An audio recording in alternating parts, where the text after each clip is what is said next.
Are you there? I'm here, mate. I'm Beautiful. here, yeah. Right. Excellent. We can hear each other. We are ready to rumble. All right, so we're recording. Right, folks, this week, episode number 3, Richy Vida. How do? How you doing, man? You good? I'm very good. Thank you for having me, mate, but I'm a bit concerned that you wanted to call this early in the morning. Well, how are you? You okay? Well, yeah, we're good. Yeah. This lockdown thing's obviously... it's not too bad, actually, but I just thought it's a bit early in the morning, really. 8:30, It's a bit of disgrace hitting the booze at this time. Well, what should we say? Slange. Cheers, my man. Beautiful. Mate, I've got to say... Thank you very much. Thanks for asking me to come on, mate. I've got to say... Absolute pleasure. Thank you very much for your daily lockdown tunes that you've been putting out. I'm loving that. Oh, thank you, mate. Thanks. I just thought, I mean, it's what I do anyway. Yeah. And if I can't ride, then I can still play music. So I just thought I'll do a video every day, as long as I can. Yeah. Of playing just requests, really. If I can do it, I'll do it. So awesome. Well, it's brilliant, mate. I'm loving it. Keeps people ticking over, doesn't it? Have you seen what a few people have said? You should do a COVID lockdown album or playlist or something on Spotify. Lockdown songs album. Yeah, mate, it's a brilliant idea. I might be able to get rich off it. Good luck. Oh dear. What have you been up to anyway? How's it going for you, this lockdown business? Just, in all honesty, it's having a financial impact, obviously, you know, with sponsors and people haven't got the money to buy their merch, and my tours are obviously... I imagine you've put a hold on potentially on your tours as well, so, you know, the first one at the end of May, I've got all the payment for that, but I can't use that money because I might have to refund everybody. I don't know yet. Exactly, so, yeah, it's having an impact as far as that goes, but everything else, I mean, you know what an editor's life is like. I'm basically, I sit indoors editing most days anyway, so... Yeah, in terms of productivity, yeah, it's fine for us because we've got loads of stuff to do, which is absolutely fine, you know. Yeah. The bike videos, I finished our last Toro video last night, by the way. That went up last night. Awesome. Is that the one where you went off-road, the off-road one? I watched that. The first half of it, which I wanted to be longer, had to be cut short for only one reason, that my partner in crime, that was on the other end of the intercom to me, his audio disappeared. Oh mate, so I'm gutted. So I just kept checking your audio, and I was like, folks, if you've seen this video, it's our last trip down to Toro in Feb, which seems like might as well have been last year. Yeah, mate, unreal. Feels forever ago. Yeah, it does. But Andy TMF went on comms or even filming, so it's pretty much just me and Bruce. And you were having audio issues, weren't you, with your audio adapter? I was, yeah. I don't think I knew at the time that I was. Well, you kept mentioning. I do remember you mentioning that you felt that it kept popping out. That's right, yeah. But when it's in, it's in. But when it was in, it were crackling like mad. So there's obviously a bad connection there. So yeah. I pretty much just had to get rid of all of it. Otherwise, everyone would have been going, "What's wrong with Bruce's audio? It sounds horrible." I just thought I'll get rid of all the bad and just leave, the good. Yeah, I've ended up screwing that in place now, so it's permanently like plastic welded into the GoPro adapter. So yeah, and it's solid. The connection's solid. Yeah, it's been, touch wood, it's been beautiful so far. Yeah. Yeah. But I wanted that. I wanted that day's ride to be a lot longer because it were such a great day. But it was. I just thought there's no point making it stretch, any longer than I have to. So I just thought I'll put the off-roading bit at the back end of it. Yeah, nice. You look like you had some fun there on the off-road. Lyndon, if you do see this, you threw me in at the deep end there, pal. You'll be all right. Famous last words. That's Lyndon's. I think, or I thought halfway through that, because our last few trips down there, I've been saying to Lyndon, "I love this off-roading. I've really got a flair for it again." I bet Lyndon were thinking, "All right, yeah, let's see." Oh, you'll be all right, mate. Yeah. Honestly, there were one bit and it was almost vertical, and I just thought, "There's no way anyone can go up that. There's no way." And then he started, the chat started to be like, "This is actually real." I'm like, and trying to suck it up and think, yeah, well, I've got to do it. Yeah, exactly. Yeah.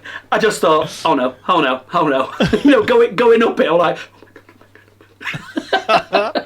Absolutely crap myself. I've got one. When I went down in early December, and he sort of tricked me into going off road as well, and it was a case of, oh god, I'm gonna have to do it. Well, he did, yeah. I thought I was just doing some road stuff on the GSs, and literally like got up in the morning, and he just sort of threw me the body armour for the off road, and said, down there. And we'd been out to dinner with all the guests the night before, and they were all going, and it was like, oh god, I've got to do it now. So that was it. I ended up doing it. Oh. That's the thing. You can't sit very well saying, I'm all right. No, I'll not do that. Well, I did that day when you went off-roading. That one there, I was just like, nah, I've been here. I've done this. No thanks. Someone commented on the video actually last night saying, where's Andy and Bruce on this one? I said, well, Andy had to go off doing something on the GSs, and Bruce pretended he had to wash his hair. Yeah.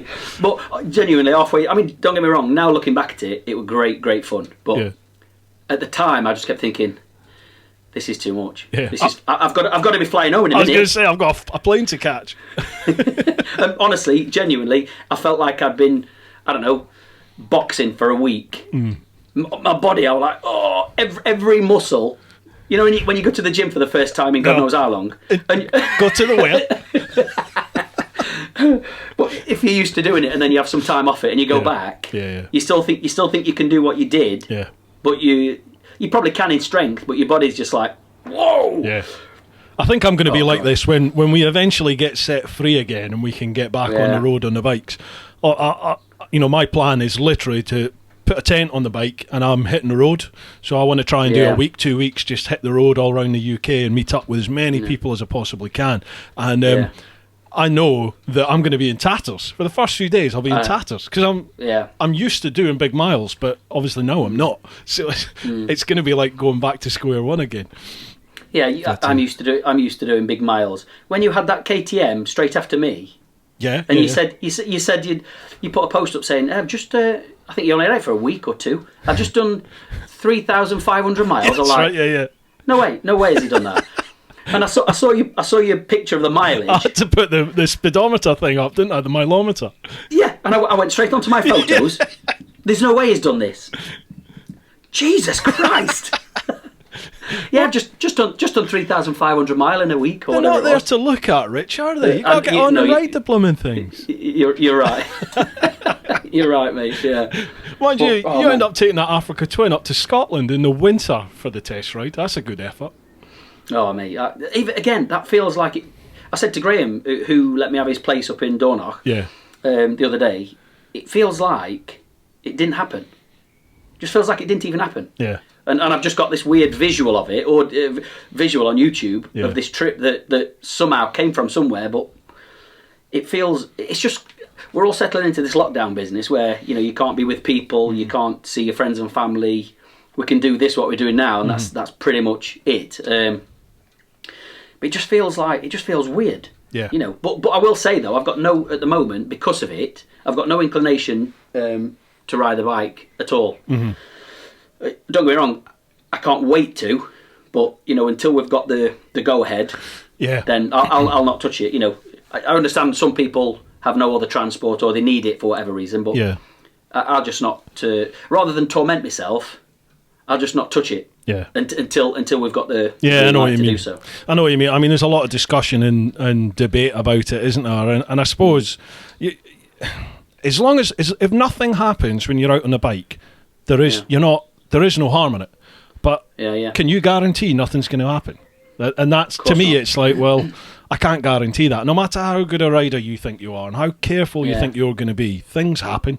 I mean, I've just put a video out. Was it yesterday or today? Of the clan ride up in the Lake District. A pheasant ran out in front of the geezer in front of me. He slams on his brake, bang, that's that. And these things just happen. So you put the video out of that happening? Yeah. Well, I mean, wow. I edited it because I didn't want to show the geezer coming off his bike. It's not fair for him. It's not fair for his family or his friends. And it's not nice, is it? It isn't nice. I have watched that clip umpteen times over, literally frame by frame, because in my head I'm like, what could I have done to avoid that? Because I feel horrendous, rear-ended, a total random stranger, and it could have been so much worse. So I've watched it, and it makes me feel sick to watch it. And obviously, I'm no stranger to a crash these days. So, but that's the thing, though, isn't it? You're a completely experienced safe rider, and then something as simple things happen as wildlife. Yeah. That's it. It's literally, it was a split-second decision. Yeah. I made the decision to overtake, thinking he's committed past. There was an option. There was a bungalow, a wee cottage on the right, and I thought he's going too quick to turn in there, so I'll overtake him. It's a nice big long straight, and literally, as I hit the throttle, he whacked his brakes on, and I thought, he's going to do a last minute, an emergency stop and into the right. Yeah. So I sort of, in a split second, thought I'll come left and go up the inside of him, and obviously he just stopped dead in the road, and bang, that was that. Well, really, it could have been one of three, couldn't it? He could have stopped exactly right away. He could have gone left. He could have gone right. So you've got to just pick one of those and hope he does the opposite. You do, as it turned out, it were the same. So. Yeah. But this is what we're saying. Things happen, don't they? Shit happens, and if that happened now, and you ended up taking ambulance staff off the road to come and deal with me, I just thought it doesn't sit with me, so I'll not ride at the moment. Mind you, I've said that I am riding. I am taking my wife in and out of work 2 or 3 times a week on the back of the bike, because I don't want her on the trains. So hi, Mrs. Teapot. You keep your hands to yourself, Vida. She's like, which one's Richie? Is that the good-looking one that sings? Yeah, that's him. Yeah. That in Spain, when I was saying, you were saying she weren't feeling very well, so I'm like, I'll blow you a virtual kiss, and you're like, keep your hands to yourself, Vegas. Reason Teapot keeps calling me Vegas is the fact that we both did this XL motorbike show for MCN, isn't it? And the guy that organised it all, Nathan Millwood, put on the official programme. Well, one it was all the communication between him and myself was all Richy Vida. Yeah. And then on the big actual program, it was like I think one were Richie Vega, one were Vida spelt Veda, but it was so basically Bruce has been ripping me ever since. And I think I will forever be Richie Vegas to Bruce. Dickie Vegas. Love it. Right, okay, well, shall we crack on with questions? Because I've had a quick look I've brought up like all the different social media platforms where I posted to say you were on the podcast, and there's a lot of questions, man. Oh, lovely.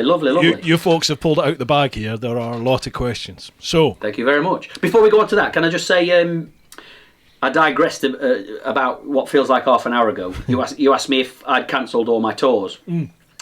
Just for the record, I've not cancelled any tours. We've got obviously the Wildbad Weekender, the end of July, and we've got our PCOS, which is always the beginning of October. So at the moment, everything's safe. But as you said, again, I can't do anything with the money. Yeah, until we know. The money's all still in a pot. So everyone that's booked on, it's safe. Don't worry about that. Mm-hmm. For the time being, the gigs, the trips will stay until we're here otherwise. And then whether we have to reschedule, I don't think it'll be anything like cancelling, but at worst case I would say reschedule. But for the time being, don't worry, everything's as it should be. Yeah, my experience with the Spanish tours in particular, with Brittany Ferries, they very rarely, in fact they've never offered me a refund. Like, remember last year, a couple of the ferries, was it last year?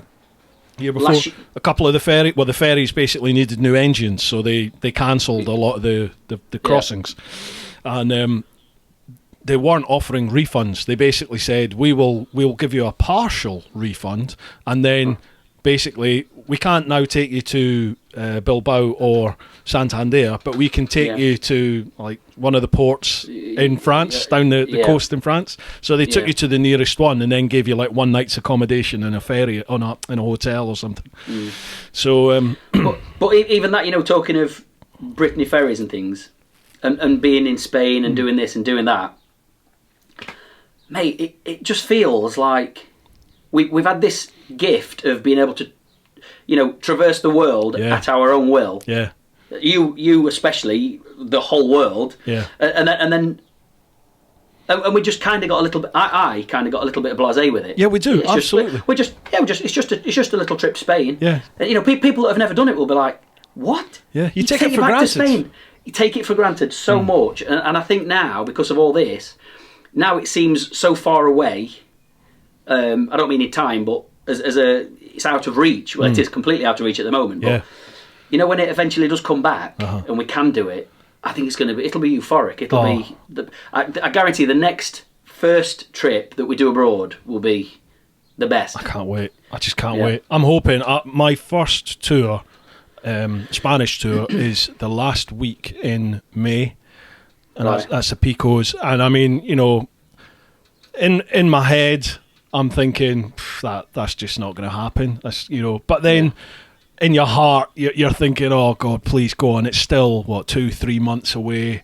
It might happen. That's it. There could be every possibility. You just don't know, do you? No. Yeah, but I didn't want to jump on not the bandwagon so much, and I don't mean to be blasé about the situation, obviously.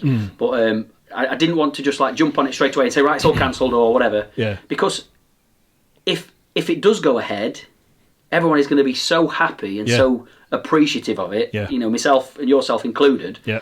It'll be fantastic. It will. Yeah. And I think if you cancel, just thinking on it with a business head, if you cancel for Brittany Ferries, if you cancel those sailings now, you ain't getting any money back. No. And because they will not cancel anything until they're absolutely forced by the Spanish or British governments to say, right, there is no longer any travel. They won't cancel that crossing. No.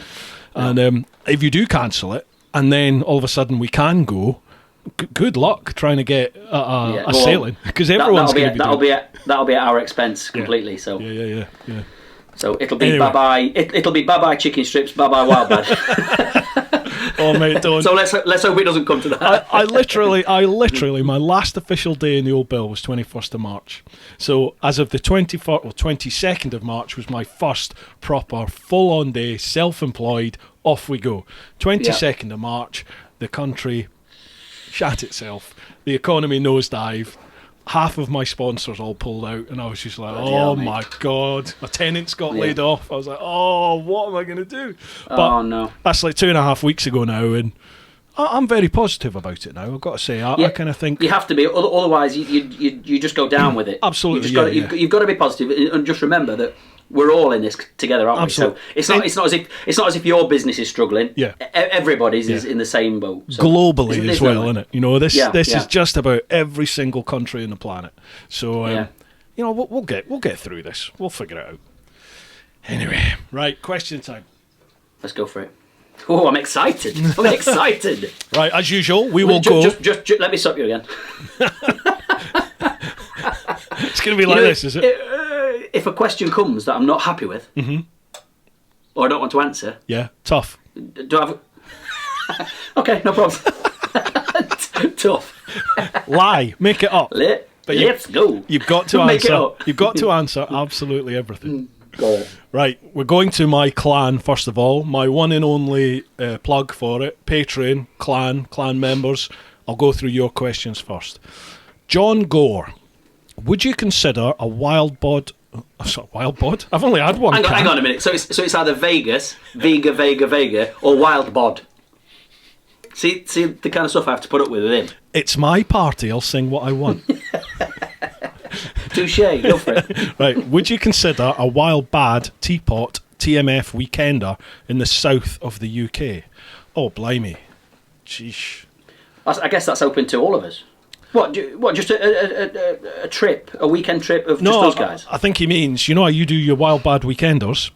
Oh, I see. If we did a joint one, and I'll say on my part, my initial reaction to that is no, because that's your thing. The weekender's your thing. I love going to it. I love it. I had a great time last year. Thank you. I hope you're coming to this one, by the way. Oh, absolutely. Absolutely, I'll be there. Good man. Because we've got a natural crossover, and a lot of sort of the people that follow your channel follow my channel, and we've all got similar interests, haven't we? So it's a good weekend. It's a really good weekend. Yeah. And obviously we're both very handsome gentlemen. Obviously. Yeah. That's That's natural. Yeah. And obviously TMF came as well, and there was someone missing. Yeah. Someone missing last year. Who was it? Wait a minute. It's that other guy, isn't it? The other one that plays at this motovlogging lark. Tom. No. Sirloin steaks or something? Is it? Something? God knows. Something to do with meat. Can't remember what his name is. His name just escapes me. Here's to you, Chops. Chops. Yeah, for me, I kind of think the Weekenders is your thing. So I don't know. If there was a big enough demand, maybe, but I know what you're saying.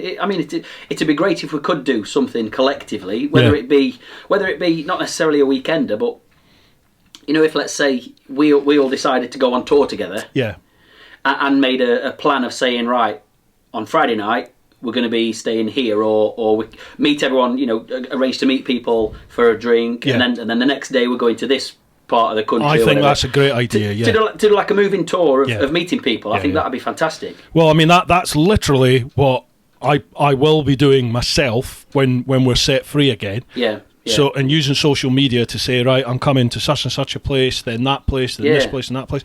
And if we could get you, if you guys wanted to come in on that would be awesome. Yeah. I appreciate, like, you've got your own business to run and the bands and stuff, but if we can, do a day or an evening somewhere, that would be awesome. Yeah. It would. Well, we can make it happen, can't we? Definitely. Absolutely, yeah. Definitely. So to answer that question, John, not exactly that, but maybe... we could do like a version of it. Yeah. If that's of course what you meant. But yeah, I definitely think a collective trip together. Would be fantastic. I do. Yeah, awesome. Well, TMF and I were chatting about this on the last one, and India was being mentioned. He's a rum lad. He's a rum lad. I was so happy that he relaxed and got a bit tiddly, and the proper Andy came out, and you know what it's like, isn't it? Well, I've not seen that yet. You haven't watched it? Did the Andy that we love come out? Yes. Yeah. Well, not completely. He was still a little bit reserved, believe it or not, people. Yeah. Well, the video comes out on Monday. That's why I've not seen it. Well, the podcast goes live every Wednesday. Wednesday's going to be my podcast day, and then the video of the podcast will go live on the Monday. I think the Monday at the moment. So I want to be putting at least 2 videos a week out on my YouTube channel, and I'm doing the podcast anyway, so it makes sense to chuck, to do the video one, chuck that one out. Yeah. But it is weird because it does, on one sense, it helps your analytics because the watch time is much longer generally. Like the videos, the podcasts are 2.5, 3 hours long. So people are watching for 45 minutes, an hour, 2 hours, 2.5 hours. But you do tend to find that people click on it and almost straight away within first 10 seconds they click off. So because of the length, you mean, or maybe because of length and because they're not quite sure what it's all about. So the format and everything. Yeah. So your viewer retention, and your views take a massive hammering, but the watch time is obviously sky high, so it's a tricky one. But I enjoy doing it, and I'm going to keep doing them. Yeah, exactly. That's the thing. We all have to. I have this conversation with people. I mean, you must have had it as well. When people get in touch to ask you questions on how to get started, or this is something I really feel I want to do, blah blah. My thing is, I always say, just build the channel that you want. Yeah. Because if you build it, if you build a channel that happens to be really successful, or end up being successful with something that you don't necessarily enjoy doing, you can't then go on to do anything else because you've got to carry on that to keep it growing. And you won't have the staying power either. No. Eventually you'll get hacked off with it if you're not enjoying it. Yeah, exactly. But if you build it just being yourself, and you build a loyal audience being you, and doing everything exactly how you want to do it, that's a winner, isn't it? Yeah, and that's the thing. To me, anyway, I think definitely. Right, Goose. Next, Goose. Is this Goose? I don't know if this is Goose from Motorrev or Motorrev lads. I don't think it is, but it's just Goose. Richie, do you not think it's time to get on an adventure full time? If so, which one? Ooh, an adventure full time. I'll take that as Goose. You mean adventure bike obviously I can't go on a full-time adventure like. I think it must family. be. Yeah. Bye-bye family, see ya. Bye-bye family, bye-bye business, I'm off. If you were committed, you would. Give over. There's no one more committed than me, pal. Yeah, I think he does mean an adventure bike. Adventure bike. If you saw the recent series I did on the Africa Twin, the new Africa Twin, there's something. And plugging his channel again. Plugging his channel. If we when we were in Toro, I felt that I'd just come off the. This was only probably a couple of weeks after I did this Scottish trip on this new Africa Twin, and I felt I had to stop myself. To you, I don't know if you remember saying, "Hang on, Bruce. I feel like I've mentioned the Africa Twin far too many times on this video already." Yeah. And you went, "Yes, mate, you have." So I don't know, for whatever reason, I don't know. I always think there's a certain bike for everyone. I know Bruce loves his GS. How did you know that? I never mention it. Quite rightly so, because they're mega bikes. But there's something about the Africa Twin, I don't know. It's just, I don't know if I'm a secret Honda boy, I don't know. Yeah. I really don't know. I mean, I genuinely, there's something about that bike that makes me feel as passionate as this one makes me feel. So, I don't know. I would love to be putting an Africa Twin in here, but, you know, we shall see. This one will never go, but I do think, yeah, the Africa Twin at the moment, adventure bike, for me, fits perfect. I do. So, that's the answer to that question. Cool. Right. Stop clicking your pen. Oh, I am, aren't I? Yeah. That's all you're going to hear on the audio is click, click, click, click, click. So I'm just waiting for Honda to give me one, that's all. And a bike. Do you know what? I said this with Andy with TMF.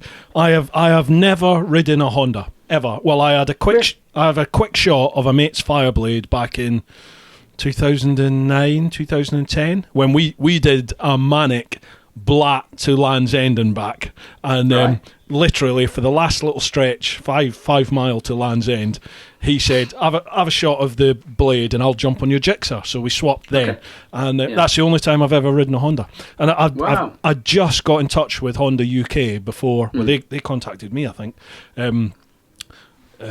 Cheers, Rob, by the way, for the link. Oh, was that your timer? Yeah. Beautiful. Just got to restart the DSLR.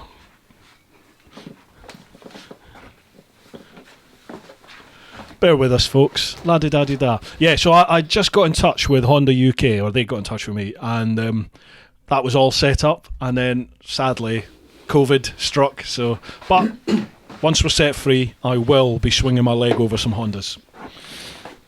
Is that you back in the room? Beautiful.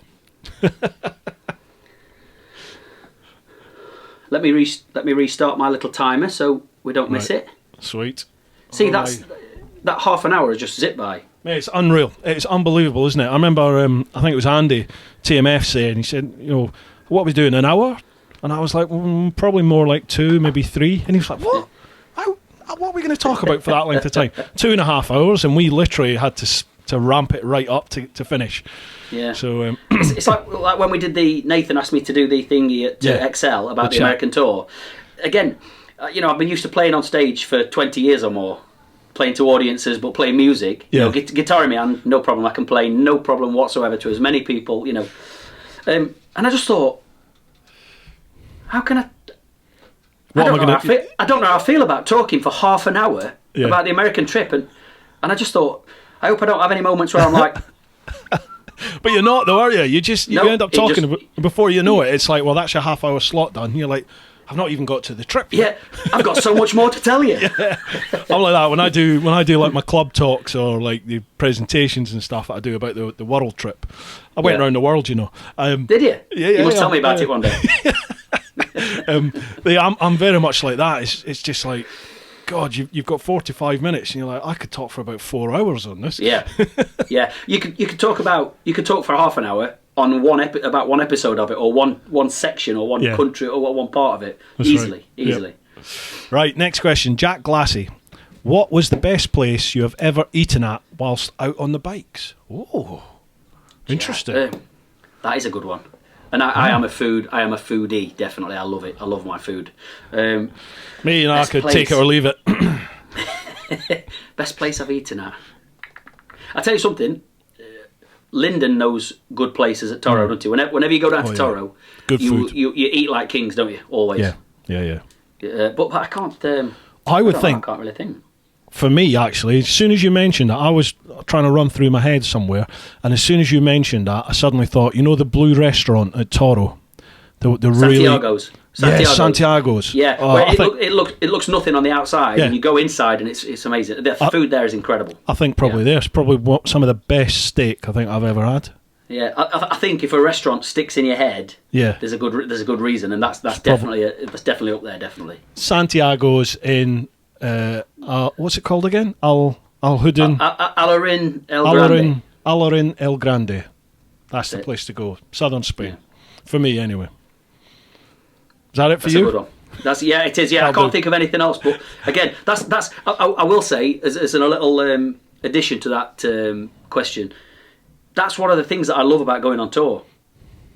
Not just the being on the bike and going off and enjoying this amazing scenery and everything, but you're going to be eating amazing food everywhere you go, and I love that. It's so exciting for me. I love it. But I mean, in the mountains in Spain, up in the Picos, you can stop at any old roadside place. Yeah. And the food's it's just nuts, isn't it? It's so good. I think my first trip, or the first time I went to Picos, funny story. It was after. It was. It better be now. Mate, honestly, it was unbelievable. We stopped at this little restaurant, and this is while we're still riding. Probably I don't know, 11 o'clock in the morning. Let's stop for some breakfast or brunch or whatever. I made the mistake of, again, little backstreet restaurant, saying, excuse me, can we see the menu? See. Went off. Comes back, starts setting the table. Yeah.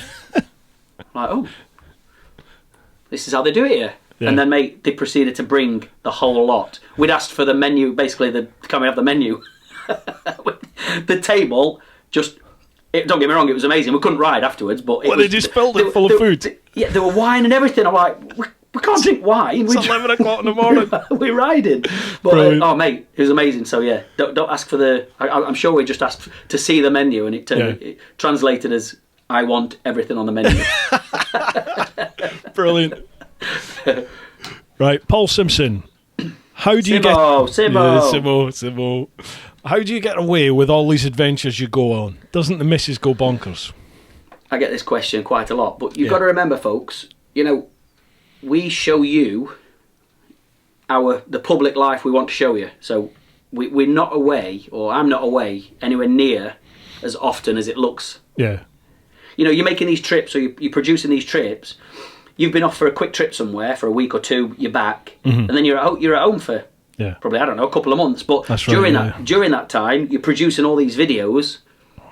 So you've got entertainment of all these videos of all these other places. Yeah. When we're at home having family time. That's right. So it's although we do get to go away and enjoy it, it's not as, I don't think it's as often as people think.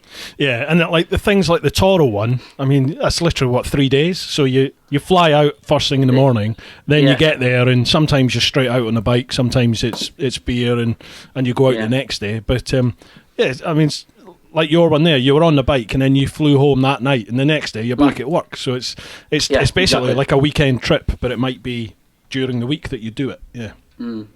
Let me just add, that bloody trip, the last trip we did, I left my Ray-Bans there. No, did you? Yeah, mate. I've got an unhealthy obsession with Ray-Bans. I've got loads of them, and these were my favourite. And I bloody left them. I can't find them anywhere. There's got to be. And I've even gone through photos on my phone of the restaurants we went to, or places we stopped at in the day. I'm like, yes, I was wearing them then. Not wearing them then, so I've left them somewhere, and someone's snaffled them. Well, do you think you've left them in a hotel or left them at London's? Well, I've messaged Lyndon a few times about it. He's not got them. He's not got them. So he probably left him in one of those hotels we're in or something. That might be why he's been WhatsApping me pictures of him sat by his pool with these beautiful sunglasses on and a beer in hand. Nice carbon arms on him. Right, Brian McManus, Richie, your USA trip was amazing. Have you plans to do similar that side of the Atlantic again? If so, where? There's no plans, but I've said many times it's only a glass of whiskey away from being planned again, because at the time it was a once in a lifetime trip. I kept saying that we had no intention of doing it ever again, but I dream about it nearly every day. I absolutely loved it, and I've got to make it happen again. And I know all the lads that came on that trip with us, they feel the same. Yeah.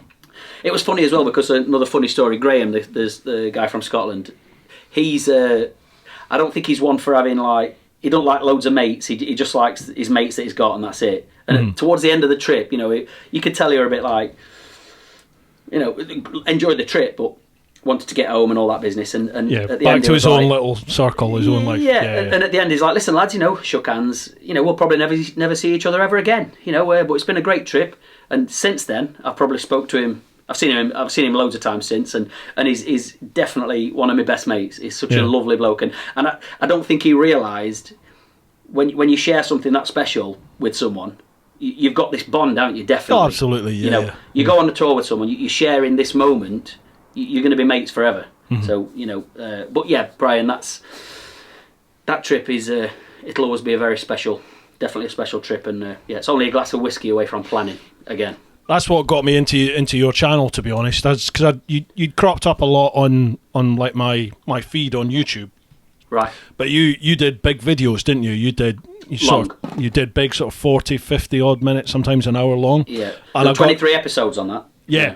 And I've got to admit, a lot of the time, no, even before the trip, but in your other vids that you do, I got to admit, I would look and I just think, I can't. It's too much to do. I can't watch that. And then you did the USA one.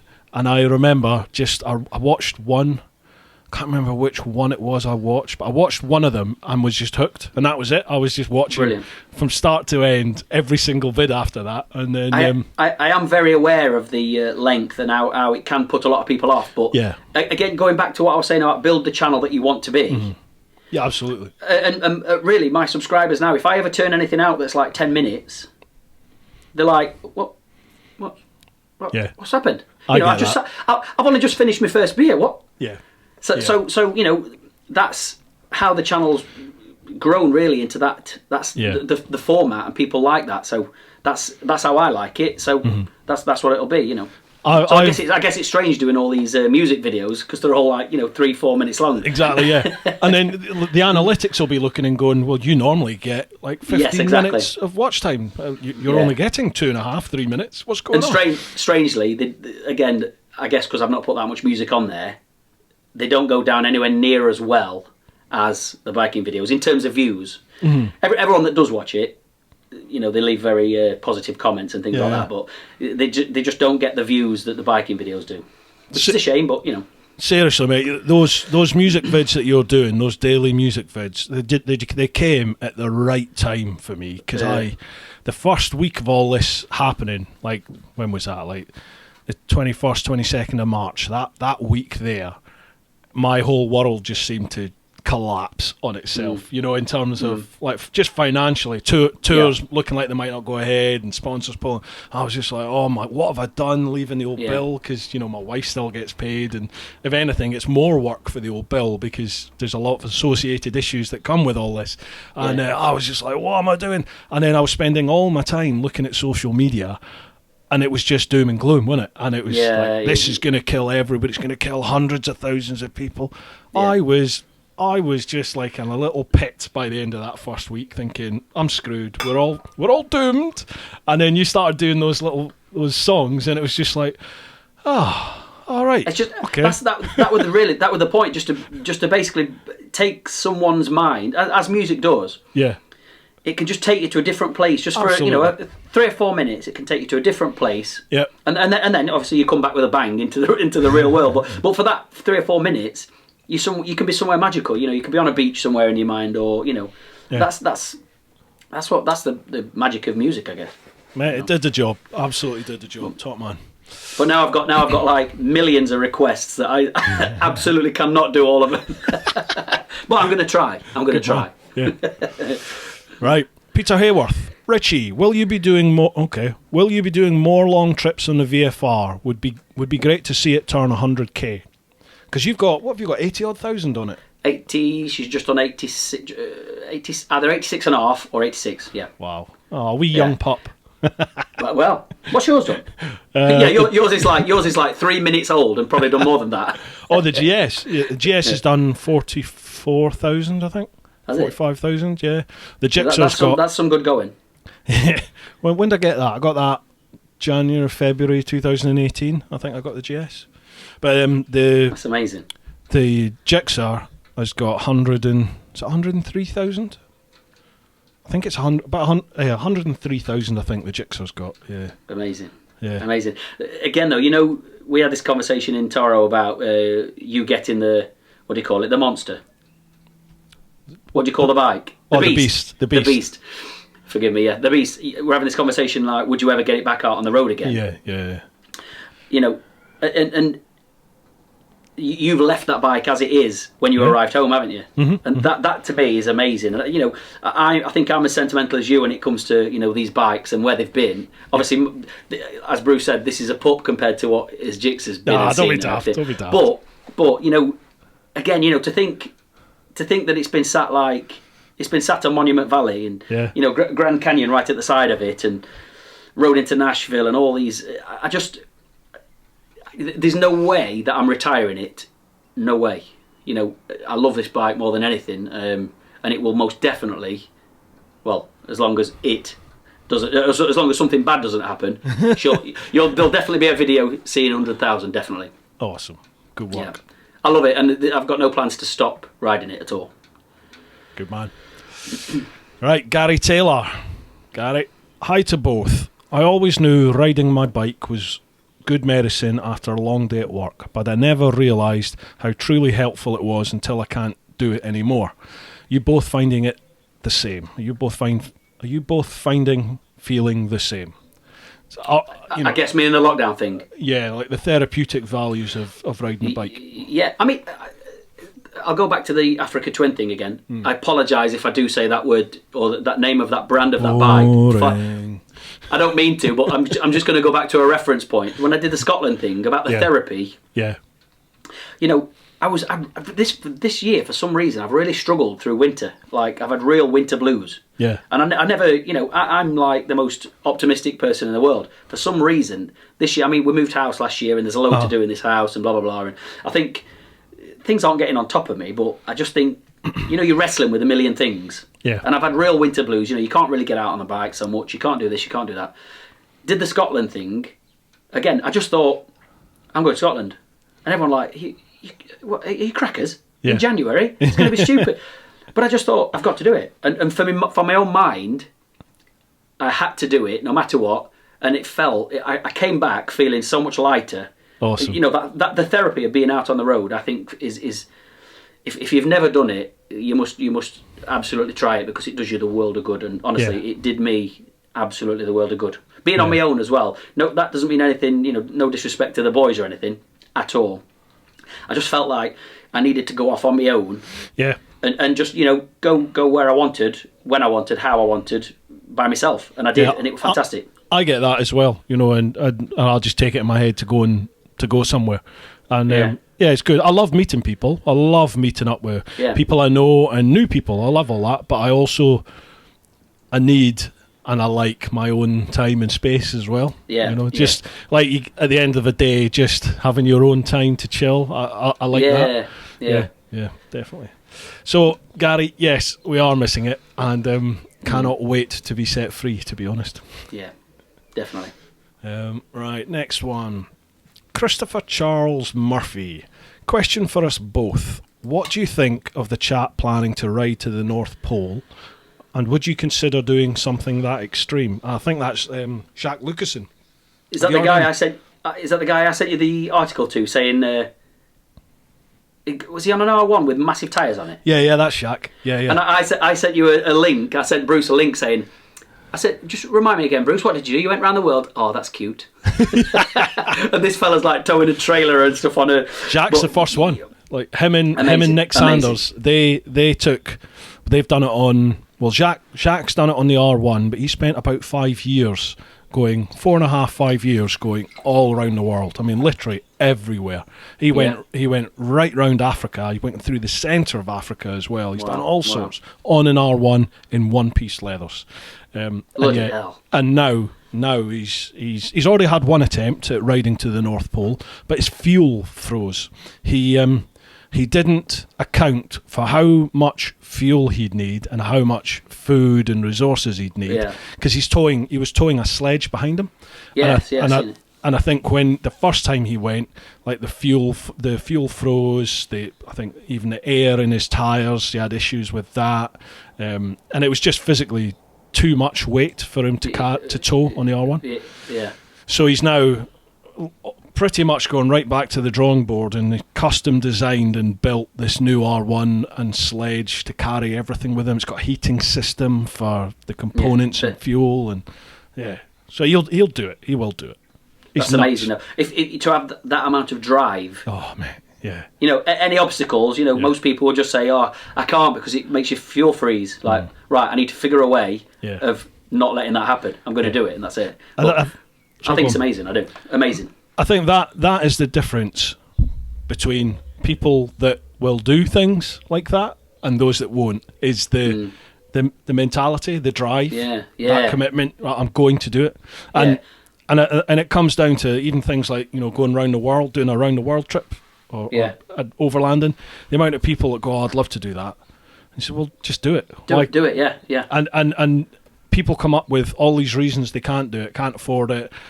Can't take time off work. I've got a family. I've got a mortgage. Yep, absolutely, totally get that. Figure it out. You just figure out how can you allow for that. If it's in you to do it, if it's in you to do it, you'll do it. Yeah, that's the difference between people that do it and people that don't. Is that you make sacrifices, and it's quite I've said this before. It's quite a selfish thing to do to do a round the world trip or to go to the North Pole, because you've got friends and family that value you, and yes, I know, they're worried about you, and you will be taking yourself away from them, and you will be risking a few things, and it's just but then looking at on your side of it as the traveller, if it's a burning desire in you, you've got to do it. You can't suppress it, can you? You've got to do it. You've got to do it. Yeah, absolutely. Definitely.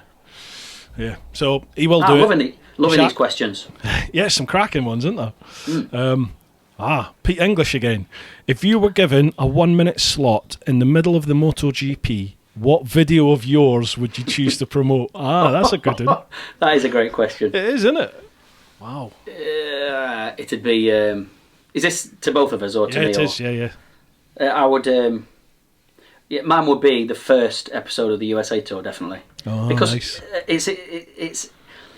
It's not an everyday thing, is it? Obviously because you've done your mammoth trip, but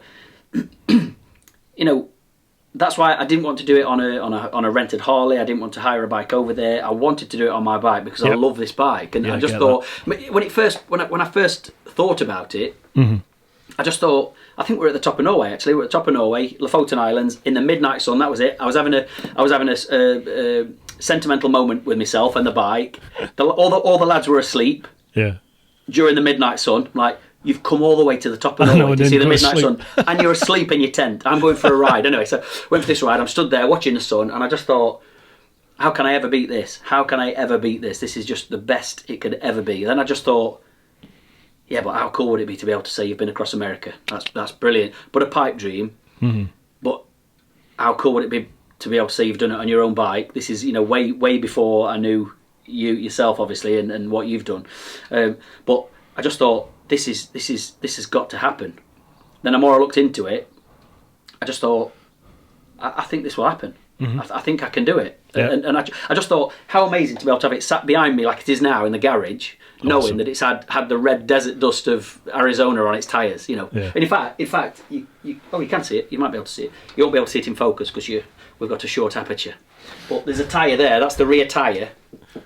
That same as you, Bruce. When you arrived back from your world trip, you kept it. You put your bike in the thing and left it as it was. Yeah. That tyre's still got plenty of life left on it. But I took it straight off. I had a new set of tyres straight away. So that tyre now looks exactly as it did after it safely delivered me back home from America. Brilliant. I'm so sentimental, but it answer your question, Pete. It would be the first episode of the America Tour because I'm so proud of it. I am. Nice. I think I just thinking about it there when you were talking. I think there would be choice of two for me. One would be the Lao episode of my round the world trip, when I was proper like off-road on the Jigsaw, because it was probably the hardest sort of 2 days I think of that whole trip for me. Just physically it was a hard 2 days, and it doesn't show in the video, but there's some proper horrendous things that bike went through, and like landfills, you know, like there were rock slides and stuff. And I was so knackered by that stage that I was just like, well, I can't turn round and go back because I've been on the road for about 10 hours and I've not passed anything. So I can't go back that way. I've got to keep going. And I in the end, I ended up like scrambling over this rock fall. So you've got the mountain on the right, and then you've got the rocks right in front of you, and on the left is a sheer drop down to the rivers and stuff. So the only way you can get past this is go by and over the rocks. And I remember scrambling up over to the rocks, looking over the other side and going, right, okay, I've just got to get over it. And I was literally just gunning it on this jigsaw and just like Dukes of Hazzard on it over these rocks. And I never dropped the thing. And it was only till way after all that I ended up dropping the bike. Bloody hell. I dropped the bike on like a hill like this. And then after that, I couldn't keep it upright. I just kept dropping it. It was like the will had gone then. I'll just interject on that bit there. When we were again recently at Toro, we were having this chat. We'd the beginning of the video that went out last night. We arrived at that beach. Oh yeah. You know where TMF were having a piss. Yeah. And we went and intercepted. That's right. I was saying to Bruce, we're doing the David Bellamy impressions, right? That's it. But I was saying to Bruce, like on the way out of there, like I think Bruce was saying how amazing it how amazing it is that you can just, you know, 1 minute you can be riding the road as fast as you want on a GS, and then you press a couple of buttons and you can ride on the sand, you can ride on the beach, whatever. And I was saying, it's just amazing that you can do this on adventure bikes. I mean, obviously, you know, you can't ride like this on a sports bike. And Bruce went, you know who you're talking to. All right, good point. That's right. Oh well. I said 2 videos, didn't I? So that one, the Low one, and the second one would be our bike versus planes. That was I'm special. so proud of that. I love that video. But it took a lot of logistics to get that to line up, because we'd had this plan, this idea, but TMF obviously, because of the plane, was saying, listen lads, you know, although we've got I think we had like 3 dates pinned just in case. Yeah. There's so many things that have to align to make this happen. Weather, airspace, all this business. Mm-hmm. He said, really, the chances of it actually happening are very, very slim. That's right. But if we can make it work, we'll make it work. And we did make it work on the actual date we wanted to. Yeah, we did. And it was absolutely brilliant. It was fantastic. One of the best days of the whole year, wasn't it? It was gorgeous. It was fantastic. Yeah, it was absolutely brilliant. The actual challenge, everything about it was fantastic. Yeah. I loved it, and we were all genuinely fired up for it as well. There were no acting needed really for that. It was just it was genuine excitement. There'll be plenty more, mate. Don't worry, we'll do more of them. I hope so. How are you for time on the DSLR? Let's have a look. 3 minutes. So let's go for 3 minutes, and then I'll swap it. Right. Okay. You should know what 3 minutes is by now, eh? It's just a very normal push, hold. Job done. Right. RZ Ted, Richie, how is it that you have escaped the GS Borg collective? Asking as a Triumph owner. Meaning, why haven't I bought one? Yeah. Well, I don't know. I've always, for whatever reason, liked to go against the grain. Yeah. Don't know why. I don't know why, but it seems that like everyone's like, it's got to be a GS. Oh, you need a GS. It's GS. Listen, the GS is a stonking bike in every respect. I love it. There's nothing I don't like about it. It's like a perfect machine. It's fantastic. There's a bot coming. But I don't know. I mean, why does it have to be that? There's because it's the best bike in the world. I want you to ride an Africa Twin. I can feel the abuse coming. I do want you to ride an Africa Twin and yeah. No, absolutely. Tell me what you think, but no, I'm totally open up. I'm totally open to it, mate. Because I used to say there's not a hope in hell that I will ride a GS. A bag of poo. Why would I do it? And once I rode it, it changed. So maybe that'll happen with another bike. Don't get me wrong. I don't dislike that bike at all. I love it, but I don't know. I just think I like to go against the grain, and there's other things out there, aren't there? So that's why. Got to be different. Right, we've got 1 minute left, so I'll do the change on the DSLR. Yeah. Okay, cool, mate. Cool. Okay. We'll chat amongst ourselves. Right, what do we have here? Lovely job. I've been sat here thinking, what's that blooming noise? And it's your alarm going off. 1 second. Just resync. Where are we? Start that again. Apologise for that, folks. I had to go to the little boy's room, and I pissed like a camel, so it always takes me forever. It's got to find it. Anyway, we're back. Right. Well, I will end up. I'll obviously edit to that out because it took him about an hour and a half to have that pee. So, I was in there going. when Andy did it, when TMF was on this last week, he went for a pee and he took his headphones with him, but they've got a built-in mic. So I was just listening to have a slash. I was like, Andy, I can hear you having a pee, and he was like, oh well, never mind. It was a proper old carried man on chatting. Yeah. Right. We've got Bo here. Geraint Bocott. Bo, he's a good lad. I met him at Canary Motorcycle Tours, so hello, Bo. Richie, hello, Bo. Will you ever part with the VFR? If so, would you get another sport tourer or something different this time? Maybe an adventure bike like a GS. See, it's not just me that puts the pressure on the GS. That's the thing, though. That's my point. You get the GS thing all the time. Yeah. I get it all the time. Like, it must be a GS. It's about time for a GS. Like, don't get me wrong. I'd still love one, but I don't know. I just like to go against the grain. And to answer your initial part of your question, for no money in the world will I ever part with this bike. Awesome. Ever. Awesome. Do you know, part of me's a little bit jealous of that because. Well, you've got the beast. You'll never part with that, will you? Yeah, but I was the Gixxer guy, and now I'm not. Now I'm known as the GS guy, and it's like, okay, but I'm a sports bike man, but I'm not at all anymore. You know, I'm a GS man now. So, oh well. Right, Andrew Scott. Here's one for you. This is for you. Do you like Bruce or Andy the best?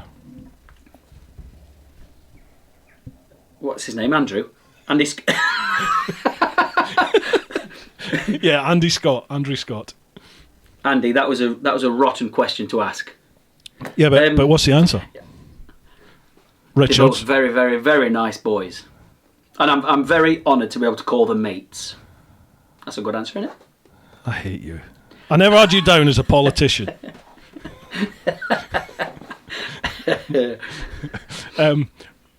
Okay, there's another one from Andrew Scott. Oh no! This one's another for you. One. Yeah. Have you ever knocked out a cheeky one listening to Gaz's heavy breathing? Gaz, what do we call him? We called him the wild bad asthmatic pit pony. Do you know, I've had so many conversations with Gaz. I've had to make him move his mic. I've had to do this. I've had to do that. He's actually now very conscious of the fact that he breathes noisy. Yeah. And when we're filming, it's so funny because you can hear him like, and we start filming. It's like he's holding his breath. So Gaz, if you go back to like the first videos of Gaz, it's terrible, and the amount of work, you'll know what it's like in the editing thing. You can manipulate the audio however you want. Really, you can pull every little bit of ambient noise and just leave in the speech, but it's obviously work. So it was to the point where I was pulling every single bit of ambient noise when he weren't speaking. I had to pull a whole lot out, and then just the bit of speech I had to like chuck it in and pull it straight back out again because it was like. Yeah, because you do a lot of this level work, sound work, don't you? I hardly do anything. I do. Yeah, well, with every video, you know, like you have your workflow. Yeah. I do my audio work first. When the video's finished, then I'll work on the audio of it. Then I'll work on the visual in terms of colour correction and things like that. But the audio, I'll always first thing I do, I'll put an EQ on it and put a low pass filter on, which gets rid of everything below. I can't remember now. Is it 20,000? 20 kilohertz, I can't remember now. I haven't got a clue. You know when you just get used to doing it and you're like, well, there it is, pull. I forget the number, but anyway, anything below that, the human ear can't hear anyway, so it's just mud. So I just pull all that out so it cleans up all that bottom end. So that's the first thing I do, put the EQ on, and then I put a compression on it to lift up the quiet bits and lower the loud bits, right, so it's all equal and nice. And then I'll put a limiter on the end of it to bring it all up to the same. So it's all hitting the same ceiling, if you like. Yeah, so you don't get any clipping. Clipping and things like that, exactly, yeah. So this is all part of your workflow, and you get used to doing it. But when there's extra work to do, in terms of pulling within each channel of audio, you can do whatever you want really. For instance, I stutter a lot of the time. I'm sure you do.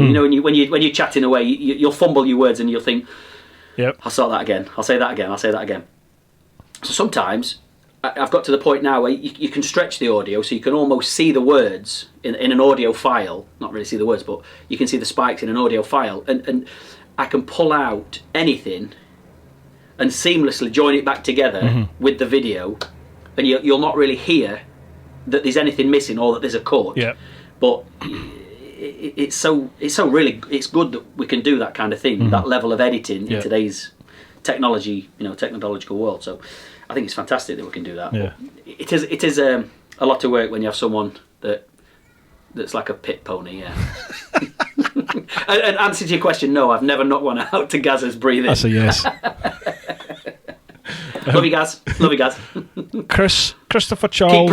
Keep practicing on that breathing, Gaz.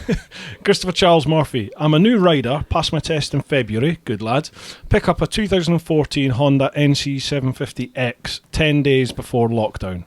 Can you give me some tips? Mate. I know, got to do.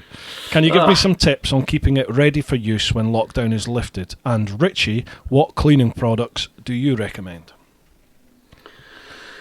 Well, it's got to be your battery, isn't it?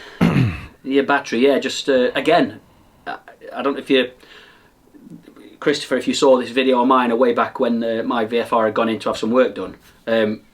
I'd got into the habit of having like a Optimate, whatever they're called. Yep. Connected whenever it was just a habit that I got into. I'd pull my bike in, and I'd just plug it in, and then leave it, and I'd leave that for. I don't know, I'd probably leave it for all winter if I didn't touch the bike, just leave it plugged in. And it's supposed to work the battery up and down all the time. Anyway, that battery was, I think I said about 7 years old, I can't remember now. Wow. But the guy that did the work on my bike said it's a very bad habit to get into, to keeping it plugged in all the time. I know, there was a lot of, this was a very split down the middle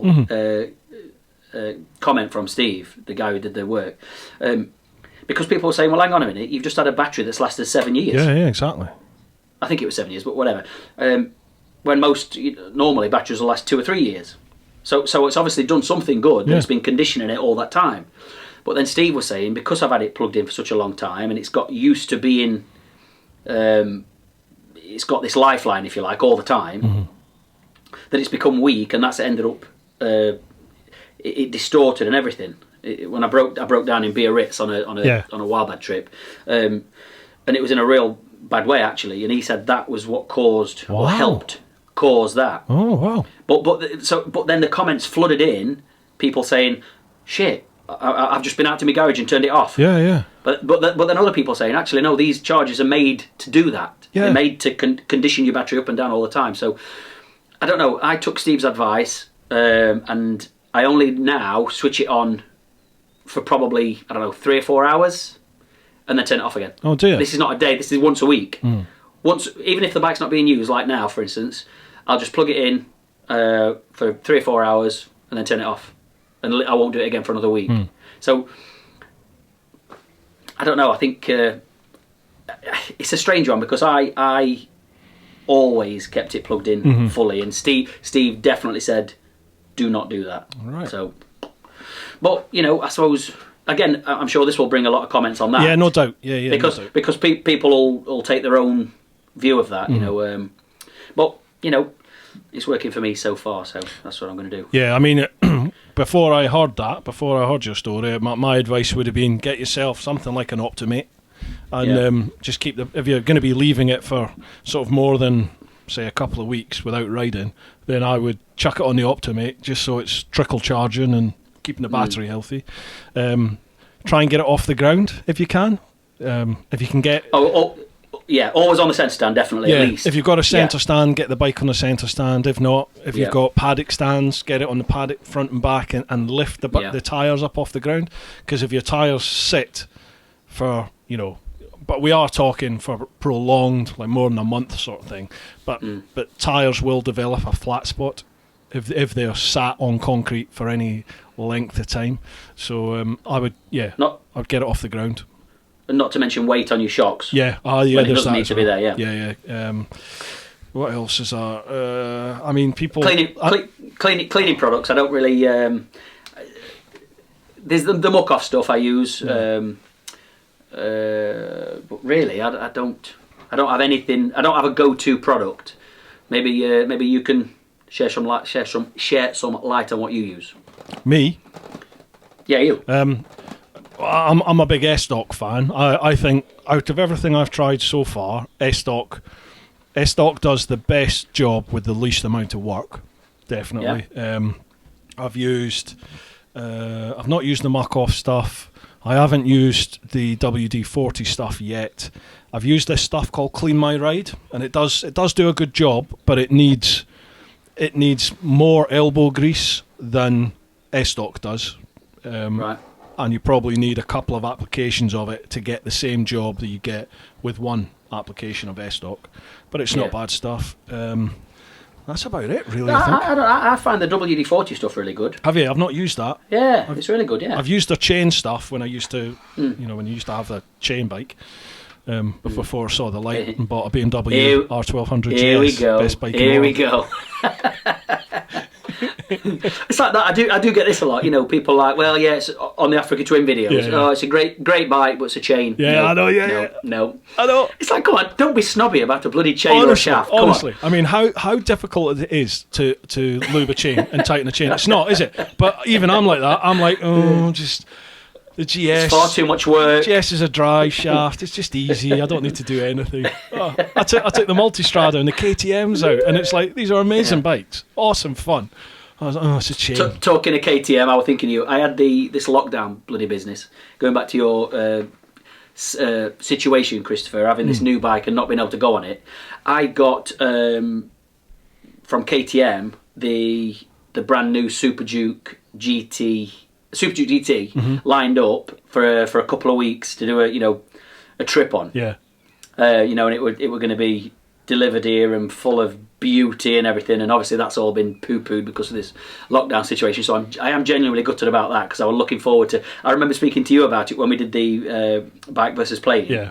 And you were saying, "Oh man, you have to do this bike. Oh my god, this bike is incredible." And I kind of wanted to keep it quiet about getting the bike, and then I was just going to send you a picture of it, and you'd be like, "Oh mate." So I'm gutted that got poo-pooed. I'm sure it'll happen at some point, but. Do you know what I can understand that if you just had a new bike and it's sat in your garage and you're so excited about it and you can't go out on it. Got to be torture. Yeah. All I'd say, Christopher, is focus on the fact this will end. It will all end, and we will get back to normal. We will be set free, and just think about how much fun you're going to have when that time comes. That's it. The day that you can roll your garage door up and ride out on it for the first time.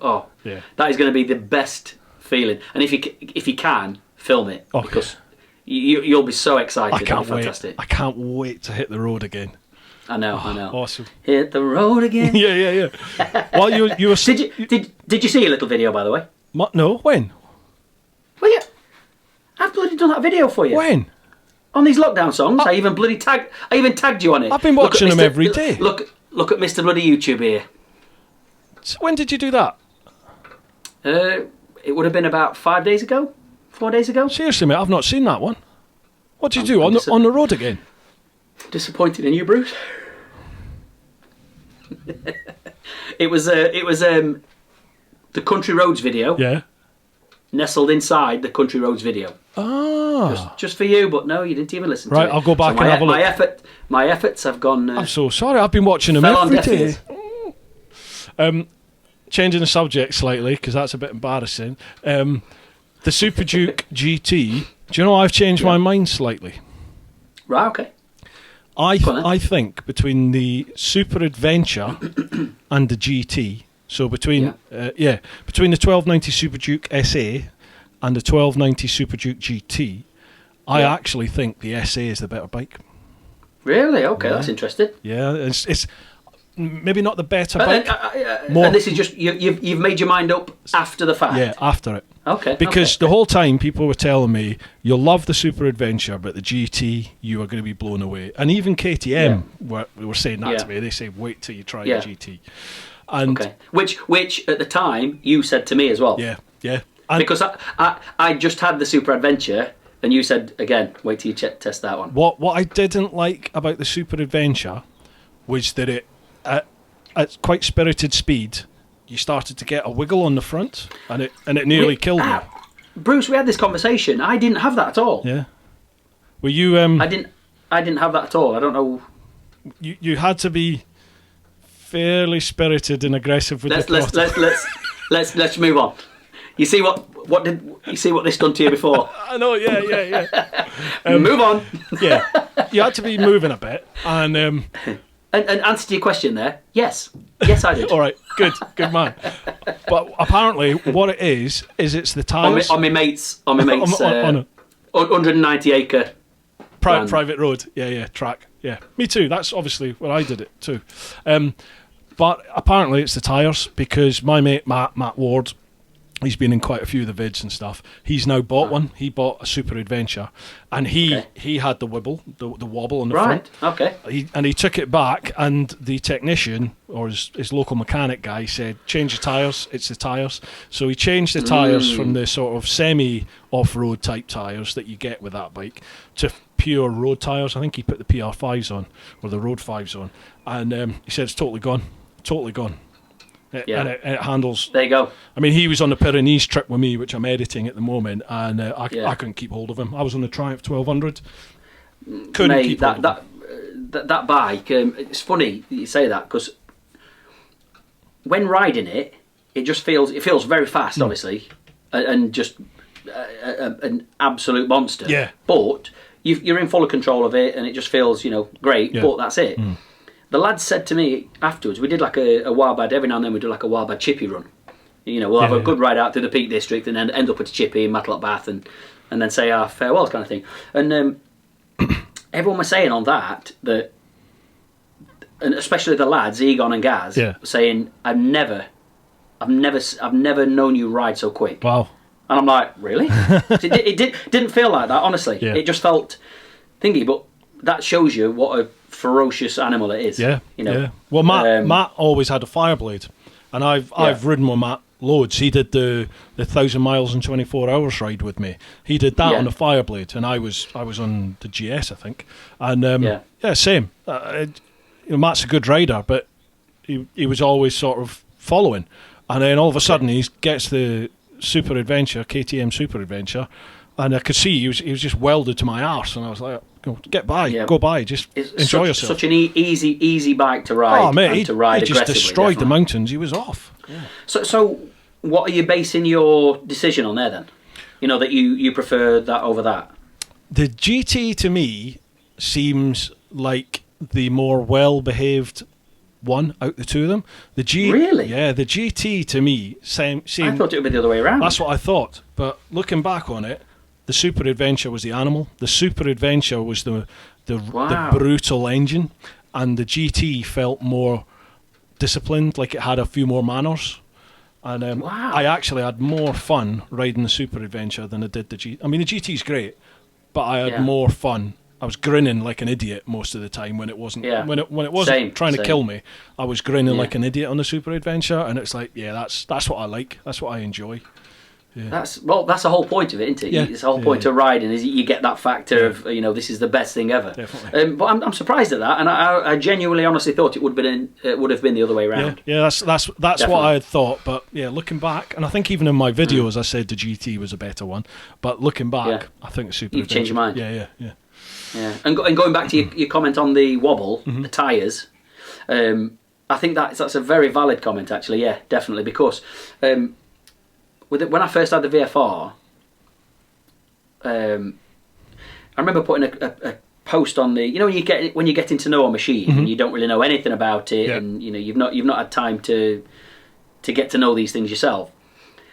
If you ever took your hands off, you'd get a real wobble, right? And which could turn quite violent. Yeah. And I posted on like the VFR forum saying, "Has anyone else had this kind of thing?" Like, oh yeah, it's the top box. It's because you've got a top box on. And I thought, well, that's a bit crap, but okay, fair enough. If that's what it is, it's what VFRs do.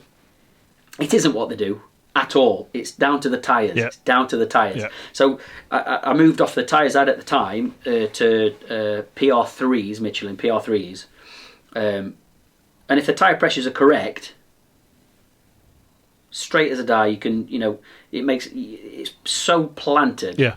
And then I moved to the PR4s, hated them. Did you? Took them off. Yep, took them off. And I've spoke to Michelin about this since, about the PR4s when they took me out to Spain to do the Road 5 test thing. Oh yeah. I said that I hated the 4s, hated them. I'm like, oh, we've never heard that before. And I thought, yes, you have. You've definitely heard that before, because they were nowhere near as good as the 3s. I went back to the 3s, used them for probably, I don't know, 2 more sets, and then that's when the 5s came out. Right. And now I've got the 5s, and again, it's absolutely straight as a die. It's perfect. Yeah, as long as the tyre pressures are right, that I think that is the best tyre for that bike, definitely. Again, I think that as well, sometimes the tyre suits the bike. Mm-hmm. A different tyre can suit a different bike, I think. Yeah. Having tried different ones on that, I think the Michelin's definitely the tyre for it. And with tyres, it's such a personal thing. It's such a personal thing. It really is down to...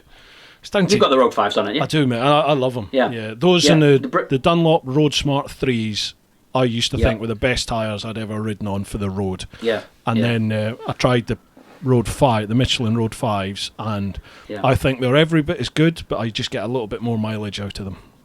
Okay, well that's it then, isn't it? If you're getting you're saving your cash by having more miles. But absolutely great tyre, and a lot of people gave me a bit of stick for doing the Michelin gig at Seville to do the launch, because really that was the first thing of getting kind of recognition for the channel. Yeah.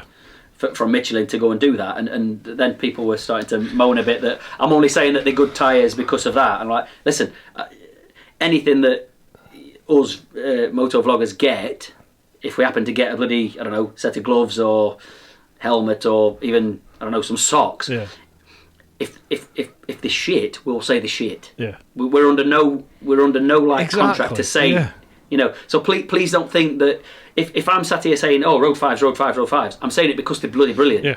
I'm not saying it because I had a set for free, And those people... And I must say, the ones I've got on now weren't free. so I chose to buy them, and I will choose to buy them again. Yeah, me too. I mean, I'm paying for my tyres. The last free set of tyres I got were the Metzler... Roadtech 01s? Roadtech 01s, yeah, which I did... I took them on was it around the UK ride? I think I did them. I think I did around the UK in like 3 days or 4 days or something, and I did that to test these Roadtechs, and I loved them. It was weird, for the first sort of 2,000 miles they were amazing, and then they just, I don't know what happened, but they just fell away, and it was like I was riding on marble. I hated them.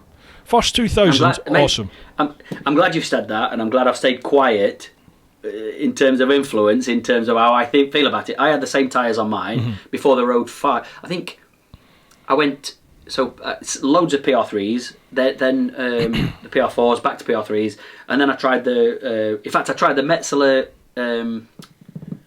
M7RRs. Oh, yeah. Amazing tyre. Yeah, I love them on the Jigsaw. Amazing tyre. Yeah, had them on my Jigsaw. But they just don't last long enough, do they? No. Amazing tyre. So, and then I tried because of how much I enjoyed those, I tried the Roadtech 01s. And again, exactly what you just said. For the first 1,000 mile or so, these are amazing.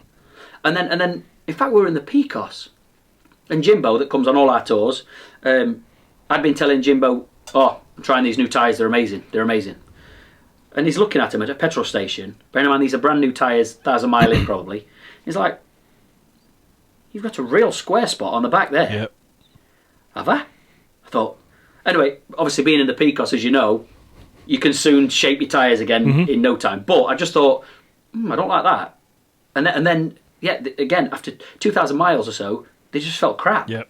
They felt crap, and they didn't last long. No. To me, I didn't like them. Took them off and put the 3s back on, and then straight from the 3s when the 5s came out, and I've been on the 5s ever since. Yeah, but my whole point of that was that I tested those tyres, and they were a freebie from Metzler, and I told him what I thought of the tyres, and I actually, I put it in my videos as well. I always say to people when they say, would you review this product? And I know TMF's the same. You say, well, I will, but if I don't like them, I'll say why I don't like them. I'll give you the good bits, and I'll give you the bad bits, no warts and all. Yeah. And funnily, I've never had anything from Metzler ever since. And you're like, well, but I mean, it's your integrity at the end of the day, isn't it? And you can't, I can't risk your integrity being questioned. Listen, if we were to build a channel, getting as many freebies as we possibly could by going, these are great, when you know the shit. And we all know there's channels out there doing it. the public would see through you in no time. Yeah. And it's just, no way would I ever do that. I'd never, if I didn't like something, I would not say ever that I liked it. Yeah. No way. I'm the same, yeah. Right, Matt Rowe. That was a long answer to your question, Christopher. It was actually, yeah. It was. I like those though. Matt Rowe Designs. Nice one, very good, Matt.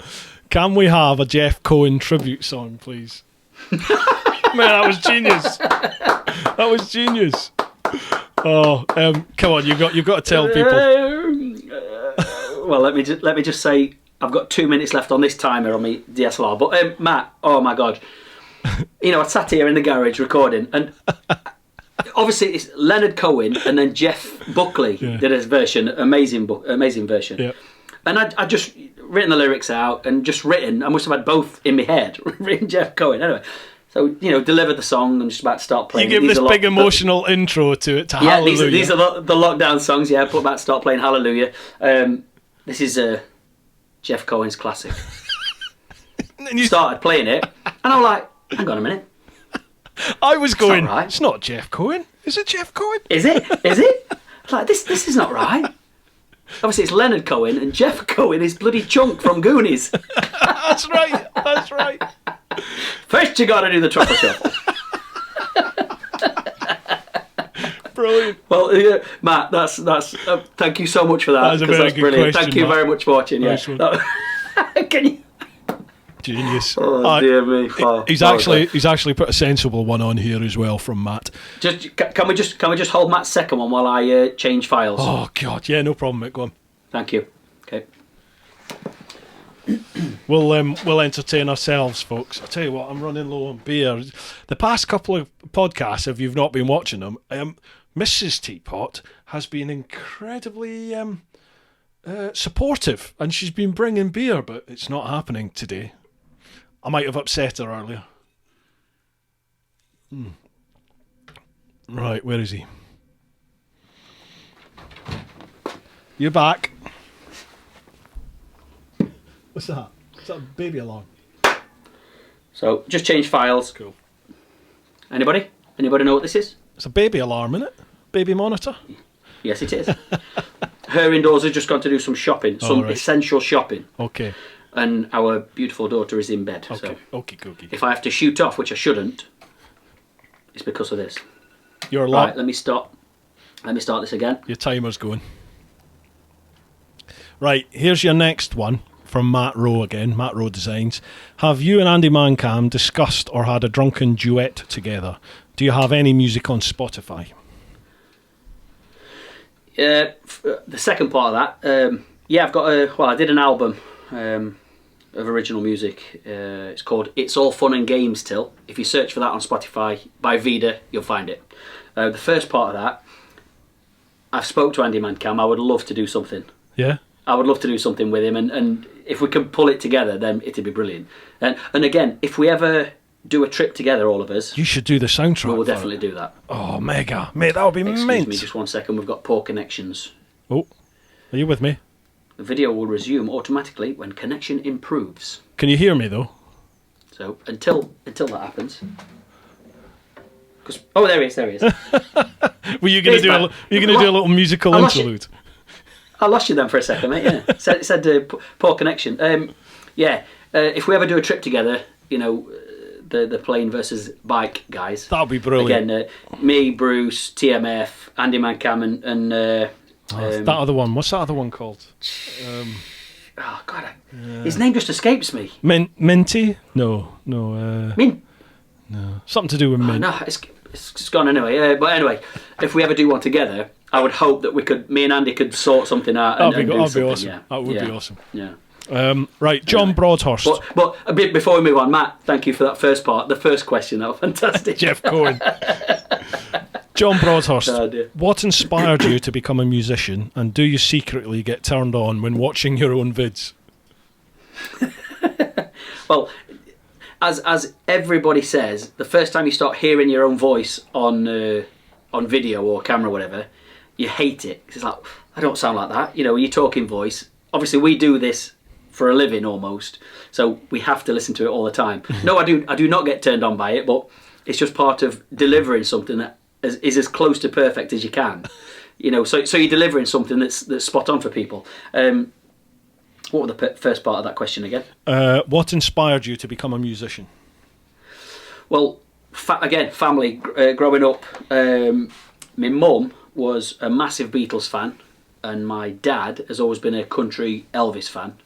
My mum died sadly when she was very young. I was 13 years old. She was a massive Beatles fan. And at the time, I think I'd done a bit of like choir singing at school, which was quite funny. Before she died, bless her, we'd done like it's funny because at the time, I remember thinking, I was in primary school and the headmaster made me sing in the choir. Yeah. And I was thinking, why is he picking on me? Why is he picking on me? And it weren't it just because he could see something in me, obviously. And then we did like this Christmas carol, and I had to do this solo by myself, crapping myself as a child, And then my mum used to just play this tape to everybody all the time, and I was so embarrassed. and one of the worst things I ever did, looking back now, was I was so embarrassed one night when she was showing everybody, all family were around, and she was showing everybody, and I made her destroy it. No. Destroy this tape, and it was obviously at the time it was my mum's pride and joy kind of thing. She's so proud, and I made her destroy it as a snotty kid, if you like. And I just think that would have probably broke her heart, Yeah. Anyway, fast forward many years, I've since played with my band at the Cavern at Liverpool, so I did that for my mum. That was my dad was in the audience, and I remember going out and playing on the main stage at the Cavern, headlining it, and I just remember, being like 1 second away from crying all night because I just thought, she's I'm doing this for my mum kind of thing. And every time I kept seeing my dad in the audience, I was just like, no, don't look at your dad, don't look at him. Deep breaths. Yeah, and then fast forwarding even further, again going to the American trip, playing on stage in Nashville, that's like, so I did the Beatles thing for my mum, and I've done the country American thing for my dad, and then the day after Nashville, when we rode out of Nashville, obviously from Nashville heading west, you're heading through Memphis. So I'm like, there's no way I'm riding past Graceland. Yeah, you got to do it. If we get a chance to, my dad's never been, so I'm like, there's no way I'm riding past it. So we stood at Graceland, stood at Elvis's gates, and I rung my dad and I said, hey pal, I'll give you $20 if you can tell me where I'm stood. And he just went, you're at Graceland. I went, yes I am. and really, I guess it came from family, and the things that, like anything, whatever you're inspired by when you're growing up. Yeah. But to me, music's, even though my oldest brother had guitar lessons when we were kids, this is, it's dead funny because he was always the one that were into music. I really weren't, not really. I mean, I'm talking probably 10 years old.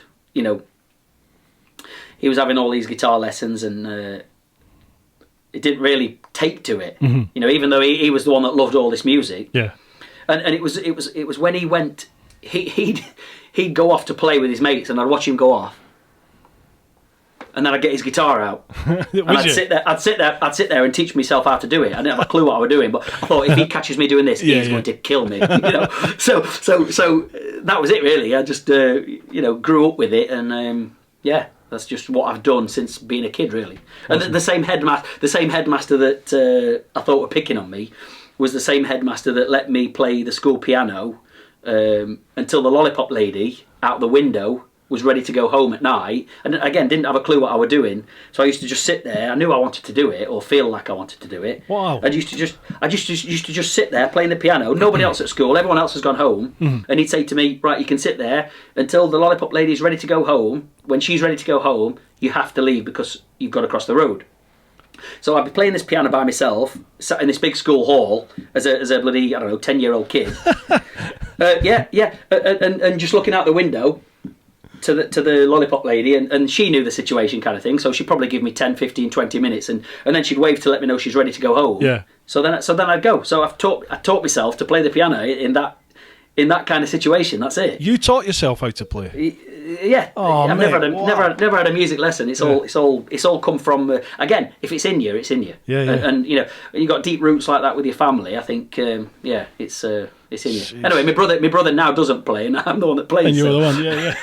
Because I kept nicking his guitar. I used to play a piano, but I had lessons, and I was always one of my best mates when I was growing up. Roy Thane. He is like you. He's just really musical, and he can literally just pick up any instrument, have a little fiddle with it, and boom, he can play it.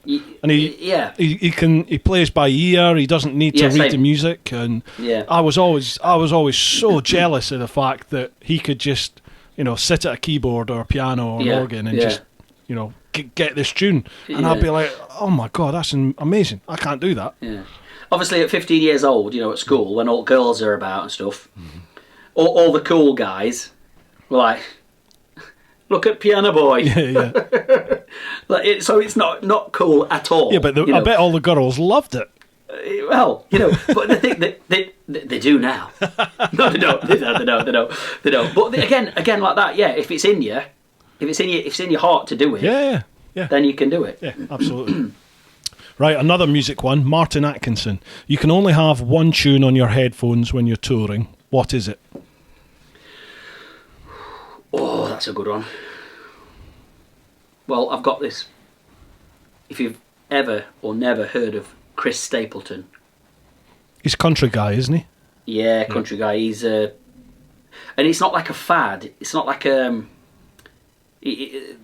an artist. I mean, he's been writing in Nashville for some of the biggest hits in the world as an under the radar kind of bloke. And now he's brought several of his own albums out now. But honestly, I say he's been sent from a different place. He's not of this. He's not like at all into the fame thing, or he's a family guy. He's punching kids out with his wife left, right, and centre. I think they've got about 27 children at the moment. Not much to do in an evening. Yeah. And she sings backing vocals for him on stage. Right. But he's gone like so massive that everyone who's anyone wants to work with Chris Stapleton because he's just so magic. His songwriting is incredible. His voice is incredible. Oh my god! But he's so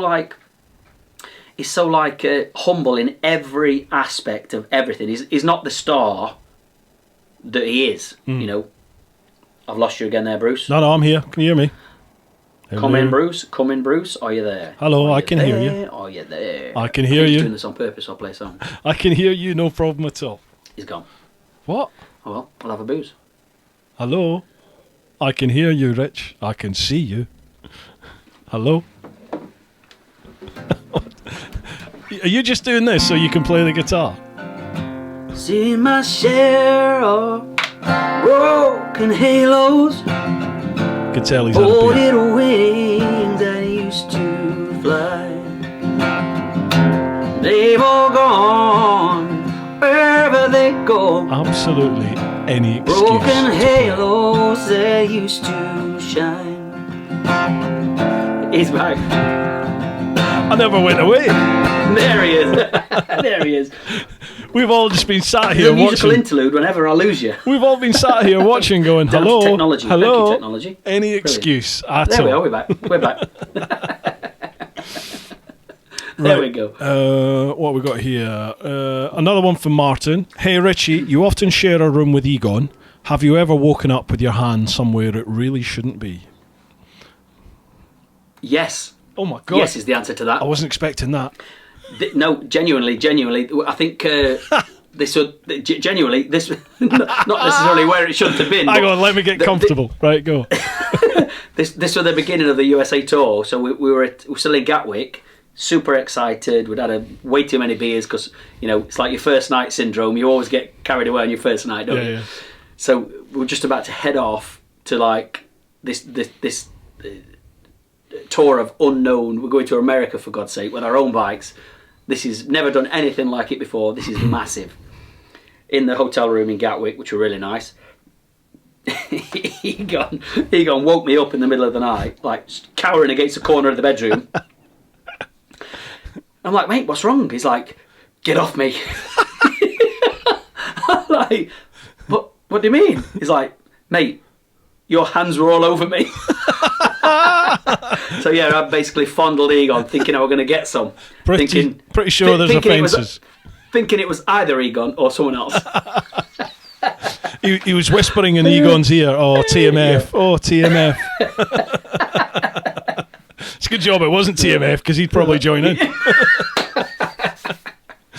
Yeah, yes. Right, Dean Richardson. In a life or death situation, would you rather fight 100 duck-sized horses or one horse-sized duck? Horse-sized duck, definitely. Yeah. One horse-sized duck. It's just one thing, isn't it? Just one thing you've got to deal with. Yeah, I'm with you on that one. Nice question. Yeah. JR, hi Richie, really enjoyed your trip to Scotland in January. Just how cold was it on your body, and what heated clothing do you recommend? Well, at the time, sorry Bruce, what was his name again? JR. Right. JR, at the time, I mean, because I knew it was going to be freezing, I just got layers. I think the main thing really is layers. Yeah. Just like, I always wear base layers anyway, hot or cold, all the time. But I'd also got a Blazewear heater gilet, but it was a battery operated one, because I didn't think I wanted to be tethered to the bike. Mm-hmm. But on a trip like that, which I think were in the saddle for 14 hours or something, it was just it just weren't up to it at all. The battery lasts about 5 hours, I think. Beautifully warm. That's the only heated clothing I have. But it was amazing. It really was amazing. Apart from the time. Time. So the tether thing. A lot of people convinced me. I'd said many times that the tethering thing I didn't like, but a lot of people convinced me that it's actually quite simple. Yeah. And it just detaches, doesn't it? If you get off the bike, so it's not really an issue. So I think really the way forward is tethered. It's tethering it in, proper clothing, yeah. And I think Egon's got a jacket and he's got gloves, and Jimbo's got gloves, and they all swear by him. Yeah. And that's the only thing I really struggle with on the Scotland trip. My body were lovely, but the glove, when it's absolutely freezing and your fingertips, there's nothing worse than your fingertips when they're hurting because they're so cold. Yeah. Obviously, your base of your hands are spot on because you've got your heated grips, but the fingertips, oh god, killed. And then once you get somewhere and you start getting the blood back into your hat, the pain, the chilblains. I know, chilblains. Oh man, it does. Literally brings you to tears, doesn't it? Yeah. Right, we're now on to the Instagram questions. Ooh. So massive thank you to everybody who went to TeapotOne Insta over on Instagram there. First question is from Mr. Fish. It's from John, official Mr. Fish. Mr. Fish. Is that his name, John, is it? Yeah, it is, yeah. John? I can't wait to meet you, mate. It's I've got to say before we go any further, that video you did on your bloody back garden, oh my god, on his little bike going round the back garden, mate, that was so funny. That was the best video I could have seen at that moment in time. It was so funny. I was actually sat in my office like this. So yeah, can't wait to meet you, mate, and absolute pleasure, brilliant. He's a good lad, John. We'll get some stuff organised. I can tell. Yeah. Right, when is Vida? And is an Africa twin boy. He is. Yeah. He's a proper Honda guy, him. Yeah. Good lad. When is Richie going to get Bruce on a duet? Maybe a rap if you can't sing. Never. I know you should never say never, but never. Well, the song that Bruce always asked me to play. I can't believe you played it. Get him to sing it. I can't believe you. Smack my bitch on the road again. I just can't wait to get on the road again. seeing things that I may never Richy see again. I can't wait to get on the road again. Feel free to join in, Bruce. No. On the... No. That was... Oh, mate, you've not smashed your guitar, have you? No. What I did almost smash was... Oh, is that Ultimate Add-ons? Nope, it's not broke. Whew. Thank God for that. I thought you'd smashed the guitar. No. Well, that's the teaser sorted. Well, Mr. Fish, I tried my best to get him to join in, but as you can see, it's a shit house. I am. Yeah. Sorry, John. I need a few more beers before that'll start happening. If you play Proclaimers 500 miles, I am there. Right. Aaron McCloy, don't you dare. When I wake up. No, I'm gonna be the man who wakes up next to you. Stand by your words. Stand by your words. I just did. When I go out, well, I know I'm gonna be the man who goes out next to you. I hate you, Vegas. When I come home, well, I know I'm gonna be the man next to you. What's the next bit? If I go if I wave well, up, I know I'm gonna be the man who comes home next to you. What's the chorus bit? and I would walk 500 miles, and I would Keep going. 100 more just to be the man who'd walk 1,000 miles to fall down at your door. No, There's your duet. it's the best bit coming up. Ba-da-da. We'll get done for copyright. Good point. No, But yes, Mr. Fish, there's your duet. get done for copyright. Get done for the old, what you call them, the spiders or whatever they're called. They'll be like, what is that? I don't know what song that is. Yeah, I'm not even gonna. Someone's just castrated a bear. What was that? That's brilliant. That right there, folks, were magic. Cheers, John. Right, Aaron McCloy, another one. If you're away on a European road trip and have a mechanical breakdown, what's your top recommendations for do's and don'ts? For example, should I try and contact the nearest garage myself, or should I contact my insurance straight away? Well, Okay. Personally, the only thing you need in that situation is an Egon. that boy knows the inside and outside of any bike. He will fix it on the road in no time flat. He's brilliant. Honestly, he's brilliant. He just like and you know, excuse me, the wine's kicking in. Yeah, good effort. Egon will be like, I'll be like, oh my God, starting to flap about stuff. Yeah. You know, if it's someone in the team, whatever. Oh God, and Egon's like, it's all right, I just sorted. And he's so laid back. Honestly, he's such a good guy. But yeah, absolutely brilliant. But apart from that answer, I'll let Bruce jump in with the most sensible answer. It's not often I'm the sensible one, so you're proper screwed, you are. If you haven't got an Egon, or you can't get your hands on an Egon, I would say the only thing you need if you have a breakdown is to make sure you've got recovery. So I will not go away on a trip unless I know I've got breakdown in place, so European breakdown generally. And first thing I'll do, if I know I can't get the bike running, then just phone up your breakdown. You won't need to speak foreign. You know, you'll go to a British call centre generally, and you tell them where you are. Generally, they can trace you anyway via your GPS on your phone with a phone signal. But give them like a road name, what's the last village you went through, that sort of stuff, and they'll take those details and they handle everything. And literally, they assign it to a local breakdown recovery truck. And that comes and gets you. I mean, you had it, didn't you? You've had... Yeah.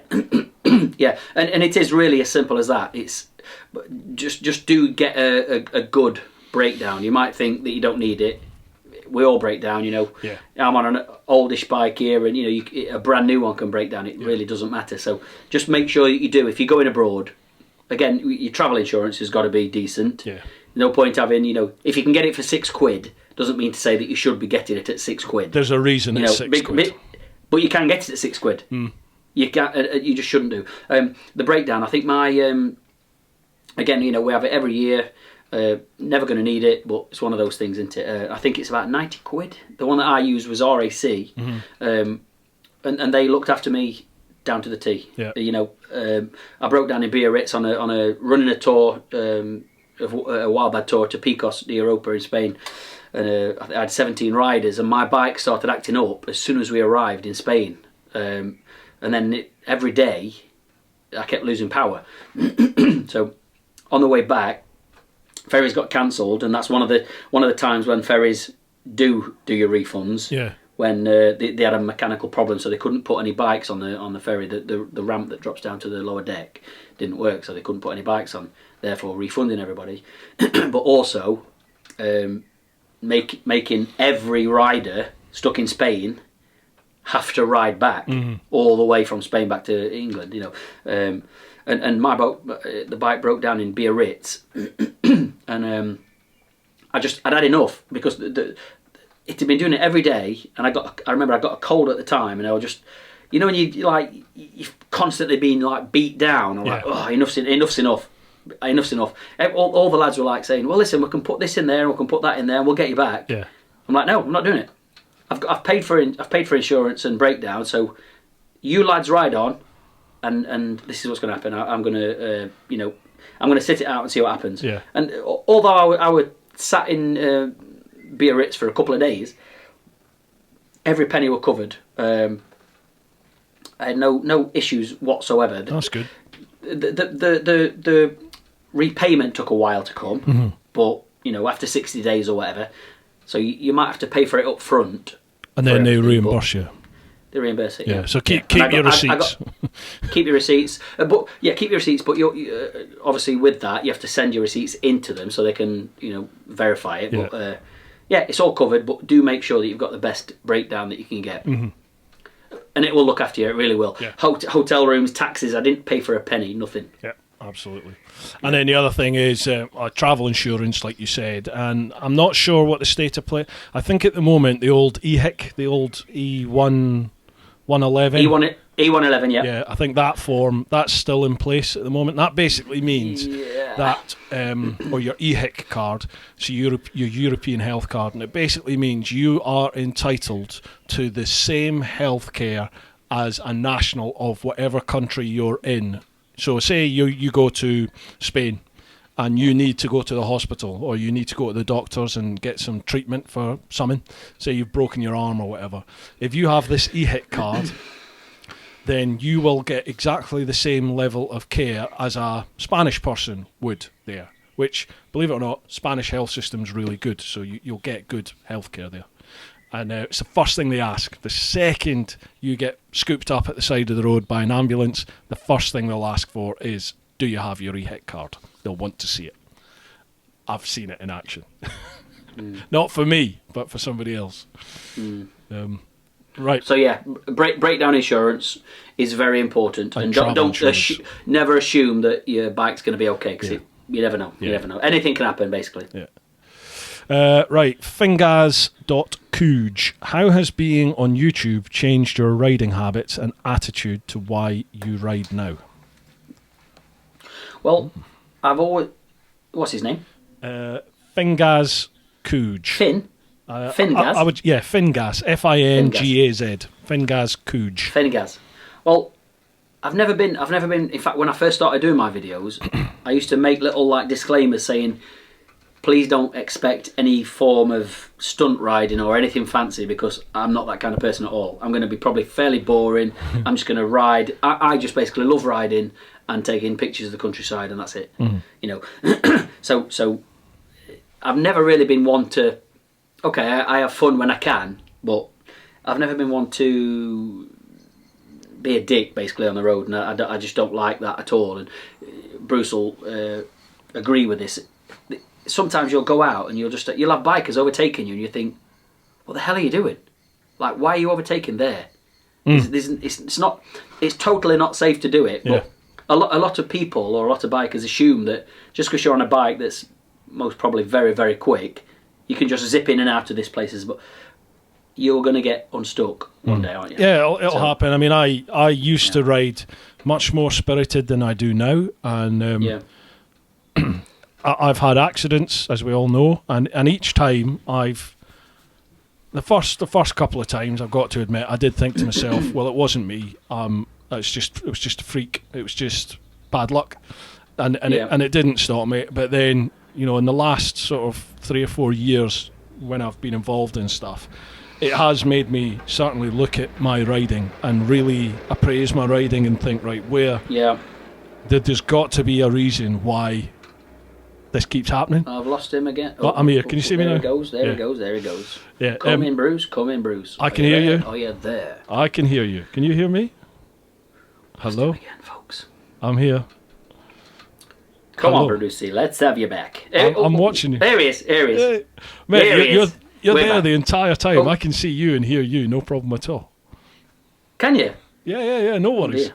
Every time. So I don't know. So every time I've lost you, you can see me clear. We're sat here having a conversation, going, "What's he doing?" So I'm wondering if maybe my as I said to you before, my garage router is kicking in and out of the house one. router. I don't know, but anyway, I apologise to that, folks, if it's causing and I apologise to you if it's causing you grief. But anyway, I'd imagine it's probably my end, mate, because I've said to you before, my internet is terrible here. It's like, well, it's a good point actually. I've got 40 seconds left on my file transfer, so we'll stop it there. Right, I'm going to go and grab a beer. I'm going to go to little boy's room, so it might be a while. Right. We'll see you in half an hour or so. Bugger off. 3, 2, 1. See you soon. He's gone. Brucey. Oh, Brucey. I will say this while he's gone. I can hear myself talking on his phone. Hang on 1 second. My file's about to change. I've got to do it very quick. Hang on. Stop the timer. I will say this while he's gone. It's so lovely to have Bruce back on the air. Obviously, he's gone through a lot of shit this year. He's such a lovely, lovely, lovely bloke. I'm gutted actually that it's happened, but I've always said everything happens for a reason, so I'm sure something good will come of this. Oh, it's coming. I've got to go. What were you doing? Hello? You got another bottle. Good effort. All right, have you synced up your audio? Sorry if the... One sec. Have you synced your audio? Let me set my timer going. Start. Sorry for the delay, folks. I had to nip to the shop and get another bottle. He was having a poo. Someone recommended this to me. It's called Jam Shed. It's either going to be really nice. Jam Shed. Have you ever heard of that? No, never. Me neither. But someone recommended it, so I thought I'd try it. Do you remember that wine that was Pete English sent it, didn't he, in Toro to Linden? What was it? Mate. Chocolate wine or something? Chocolate wine. Well, it was amazing. Cheers, Pete. Yeah, cheers, Pete. As you know, I had Pete's Husqvarna for a bit. Yeah. It's gone. It came and took it off me. How dare he? His own bike. Thanks, Pete. You know, I didn't even get a chance to ride it. No, because of the lockdown, obviously, I couldn't ride it anyway. And Pete just said he's got like acres of land directly behind his house. Yeah, I've seen some of his vids. He won't see a single person. So he said, "Would you mind if I come to get it back?" I'm like, "Mate, it's your bike. Just come and take it." He's such a lovely bloke, Pete. Yeah. I'm so glad to call you a mate. You're a lovely, lovely bloke. Anyway, the chocolate wine that he gave to Lyndon, when he came down to collect the bike, came to the house, got the bike, brought me a bottle of this chocolate wine. He did, yeah. It was awesome, wasn't it? Yeah. Oops, I've just got a low battery warning on my phone. Oh God. You should have it plugged in. Never mind. I should have had it if I'd have thought about it. I maybe would have plugged it in now. Right. Okay. Then in that case, we will pick up the pace a bit. What have we done? We've done 2 hours, but an hour and a half of that was waiting for you to have a poo. So, right. Camel syndrome. I told you. Camel syndrome. Yeah. Right. We have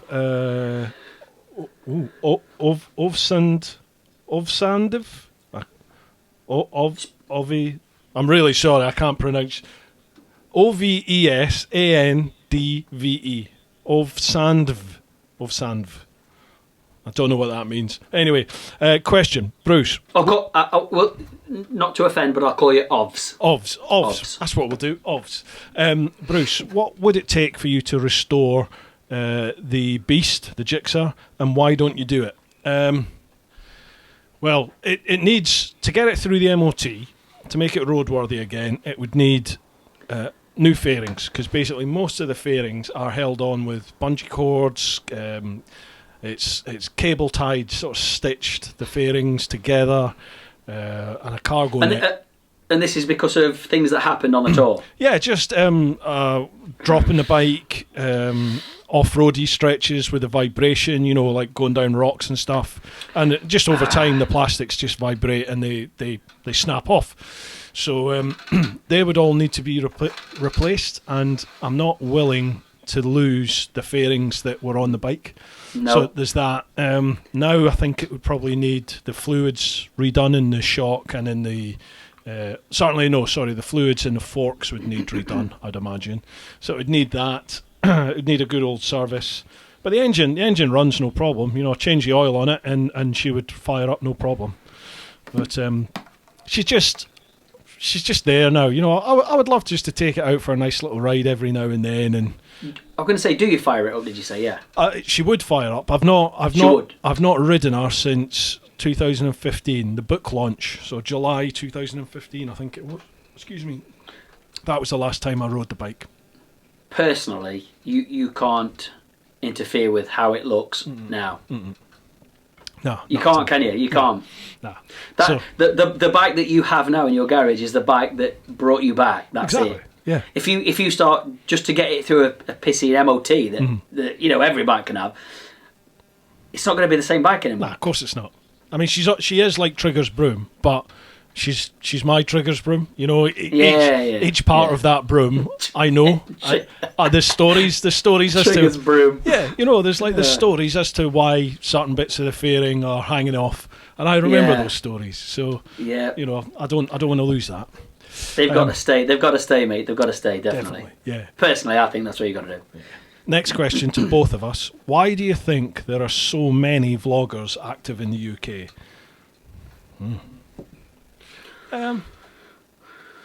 It's a desire. It might be. I mean, let me just say, I didn't start doing what I do because I wanted to be anything at all. I just knew that I had something in me that I wanted to share.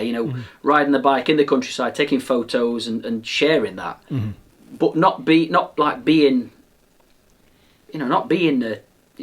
I never wanted to be this or be that. I just enjoy doing it, and if you enjoy what I do, then I'm happy to do it. Absolutely, yeah. You just be yourself. So I don't know why there's so many. I don't know.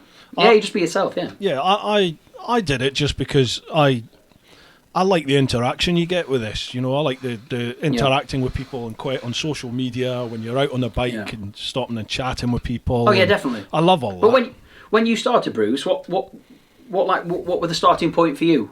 Around the world trip. For instance, that was the start. Yeah. Mm-hmm. So you knew that you had to document that. So you were in a very documentative. You knew that were going to have to happen. I thought to myself, I should document this because I want to be able to look back on it, and also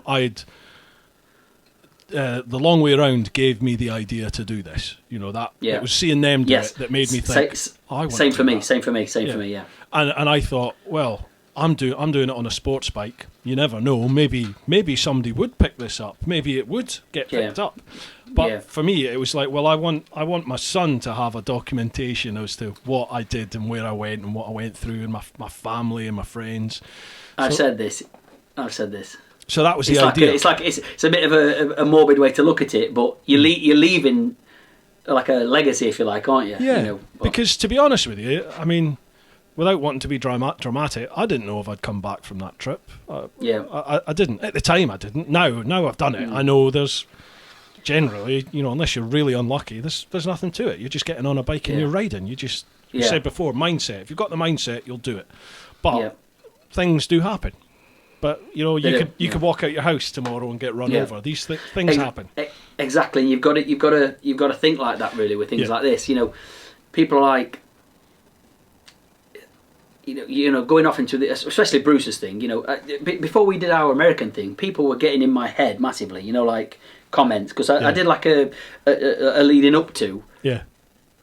And making these videos saying, all the prep work and showing all the documents and all that kind of stuff.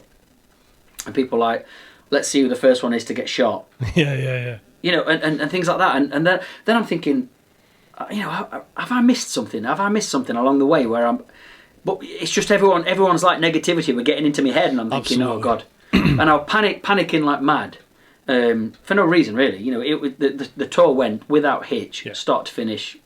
We had, hiccups, but nothing serious at all. But it was just... I just remember thinking... I can't remember what I remember thinking. Wine's kicked in.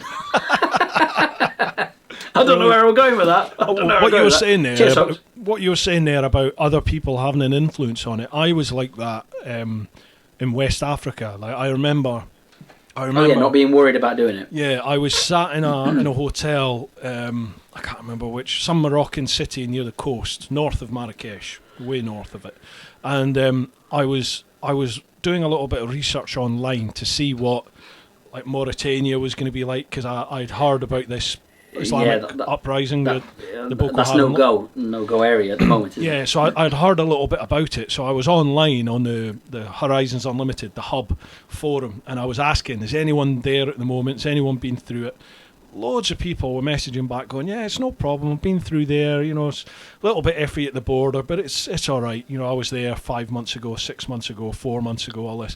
Then one guy privately messaged me and said, I went through it last week, it's hell on earth, do not go there, you'll be lucky to get through. And one person? One person, and I'm not kidding you, I was shitting myself after that. I was just like, oh my God, can I ship over it? What can I do? And then I thought, no, grow up here, go for it. But the whole once I got into Mauritania and it all started going wrong, that guy was in my head then, and that's all I kept thinking was, oh my God, it's going to get worse, it's going to get worse, it's going to get worse. And it defeated me. It just defeated me. So learning from that, from then on, it was like, yes, you need to take advice on board. You need to have that in your mind to realise there are things that might happen here, but don't let it influence you. Don't until you see it with your own eyes. Just don't take someone as gospel. Do you know what I mean? Yeah, definitely. Like I said, people have got into my head massively, and you've covered the bases, haven't you? You're not going to go into this blind at all. Yeah. But someone, I remember that one person, again, that you were just referring to, on mine, it was like, well, good luck doing this, good luck doing that, but you just check to wait till you see you going through the USA border with a team of lads that are expecting you to, look after them. Yeah. And I thought, oh no. So that had stuck in my head. Yeah. When we actually got to the USA border. Piece of piss. Yeah. Absolutely. And I just thought, approaching it, I could hear this voice going, yeah. And this guy was just like, yeah, mate, yeah, no problem, yeah. Oh wow, what are you doing? Where are you going? And what are you doing? It was as cool as cucumber, really was. And that person that put that seed in your head, they have never done anything like that, because in their head, it's too difficult. You can't do it. So they don't want anyone else to do it. It's out of reach. What are you doing thinking that you can do this? It's out of reach. Yeah, exactly that, yeah. But anyway, to answer your question of why do I think there's so many vloggers, I think God, why are there so many vloggers? I think there's maybe a couple of reasons. One is people might look at the likes of us on YouTube that are doing this, and we get the opportunity to go to, we go down to Toro, we get opportunities to go places, we go away ourselves on trips, don't we? You and I have a sort of our own tour companies that we take people away on trips and stuff, so they maybe see us doing all this stuff and think, that looks a great laugh, and then you do get given some kit every now and then. It's not a never-ending supply, don't think like that, but you do get given some kit sometimes. And then there's other times, like, my 360 cameras, I bought them myself. My GoPros, I bought them myself. You don't get given stuff like that. Same. Some do, some don't. But so they might look at all this and think, oh, well, you're getting given all this free kit. I'm going to get into that. Yeah, that's a good point. Yeah, good point. But a lot of people, I think, don't appreciate. Not the woe is me here. I'm not saying that, but a lot of people don't appreciate the level of work that goes into this. It's not as simple as this episode was sponsored by Jam Shed. And like you get an unlimited supply of Jam Shed just by, listen, we're not on like the Kardashian kind of. We're not like TMF. Level, we are not. Like we're not TMF, are we? That guy can just like put shoelaces on his thing and gets £1 million. But the ridiculous thing is, Andy, even at his level, he's not batting people away. He's not batting sponsors away. It's insane. It's really not what people think. No. Or people see, the odd freebie here and there, and you've got to imagine that freebies are like they're not really freebies. We've got to do something in return for that freebie. It's not as if it's like, I'll have it and enjoy it. Yeah. And yet you still have to maintain your integrity as well, don't you? So exactly. It's that delicate balance. Yeah. You can't very well have a freebie and then say this is absolute bollocks. Well, you could, I suppose, but then you'd never get another freebie off them. Yeah. But on the other side of that, you've got to look after, like Bruce was saying, your integrity. And I'd rather, my channel is precious to me, so there's no product, no matter how much it costs, that's going to sway my decision on that. Absolutely. Yeah. My channel's a channel. The audience is something I've built, same as you, that you care about. So. Yeah. Why would you even think about telling your audience something that's not true? Yeah, I totally agree. At the risk of blowing it all. I'm not into that at all. Right. You don't need to answer this if you don't want. Gilo46. What does Mr. Vida do for a living? If he doesn't mind sharing, and he loves both of our channels, by the way. I don't think I've ever hidden it. I've just it's not something I want to really. I'm not happy with just like sharing and telling everybody my life and what I do for everything. So please understand, it's nothing fancy in any way, but I'm just not really excited about sharing what I do. To be honest, if I was a male prostitute, I probably wouldn't be shouting from the rooftops as well. Exactly. But you should see some of the ladies. Jesus Christ. Ladies, yeah, all right. Ladies. Not that there's anything wrong with that. No, obviously. Honestly, there's nothing fancy or obviously I do the music thing. I've got the traffic band, so I've got three warden. I've got 3 businesses. One is music. One is Wild Bad, and the other is something else. Right. We'll leave it at that. Right. Okay. Well, thank you anyway. We've got one from Mick to Greek, 2007. Where's he gone? Exactly. You always get asked that. Where's he gone? Exactly. The first time, in fact, I'll tell you where that came from. A mate of mine, bass player in a band I was in when I was probably, 18, 19, 20. He actually just randomly said it, and it stuck in my head. He just randomly said it one day. Where's Egon? Nothing to do with, Egon. And he just said it. Where's Egon? Egon. And I just thought, that's the funniest thing I've ever heard. So, Dougie, should you ever hear this, which I'm pretty sure you never will because you're not into this kind of thing, thank you, my friend, because that's come from you. So anyway, so the first tour I went on with Rob, my neighbour, Rob, not my neighbour anymore, lovely boy, as you know. I remember thinking, where the hell is he? We pull up all the time to do this. Where the hell is he? He's always disappearing. So I just kept saying, where's Egon? And I just start going, Egon! Calling him Egon. So is that where Egon comes from? That's where Egon comes from, yeah. Oh, man, right. Yeah. That took me a while to catch up with that. Actually. So, yeah, where's he gone? We stood here waiting for him. Where is he? Where's he gone? Egon! That's genius. That's brilliant. But this is a full-on mind spin. His name's not even Rob. It's Michael. What? Okay. I've had way too many beers to get into this. Me too. I'm not even gonna carry on with that. I'll just let people let that soak in. Right. Okay. It's honestly, it's a full on. But I will let you know that I love the boy dearly. He's a good boy. Right, we are now on to the Facebook questions. Brian Jones. Brian. This one's to you, Rich. What is your best value for money hotel, and whose idea was it to have the GGLP cover in the Christmas vid? Epic. GGLP cover? What's GGLP cover? I don't know. In the Christmas vid? Come on, Brian, help me out here. You did a Christmas vid, though, didn't you? You did one in the pub with a whole load of people. I remember watching that. What's GGLP? I don't know. Shake. I don't know. I know what it is. Right. Can you just read that question again? I know exactly what it is now. It's just soaked in. Brian, you shithouse. What has his best value for money hotel been, and whose idea was it to have the GGLP cover in the Christmas vid? Epic. Right. Okay, so part one to that. Hotel. Infantado. Oh, I want to jump in actually on this. Infantado is brilliant.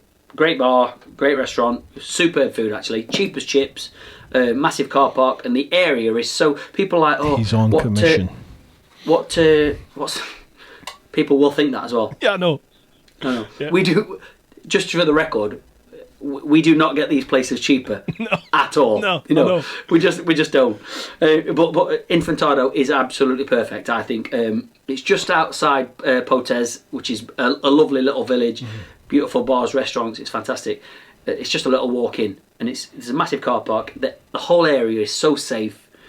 You know, you must have had people asking you before. What about security? Honestly, folks, you can leave your keys in. Don't worry about it. I have had people that I've been away with, mates, and they've left the keys in the bike by accident. Gone back the next day, bike's still there, no problem. It's a brilliant area. It really is. But with me saying Infantado, the last one of yours that I watched, and you were in Valdecoro? Yes, just down the road. That looked amazing. It was awesome, but it's not on Booking.com anymore. It's it's not on Booking.com. It's another, I think, like a local Spanish type website. So, but yeah, it was amazing. Great place. The room was stunning. I know that's what I mean. The room looked massive and it looked really nice. It was like a full-on suite.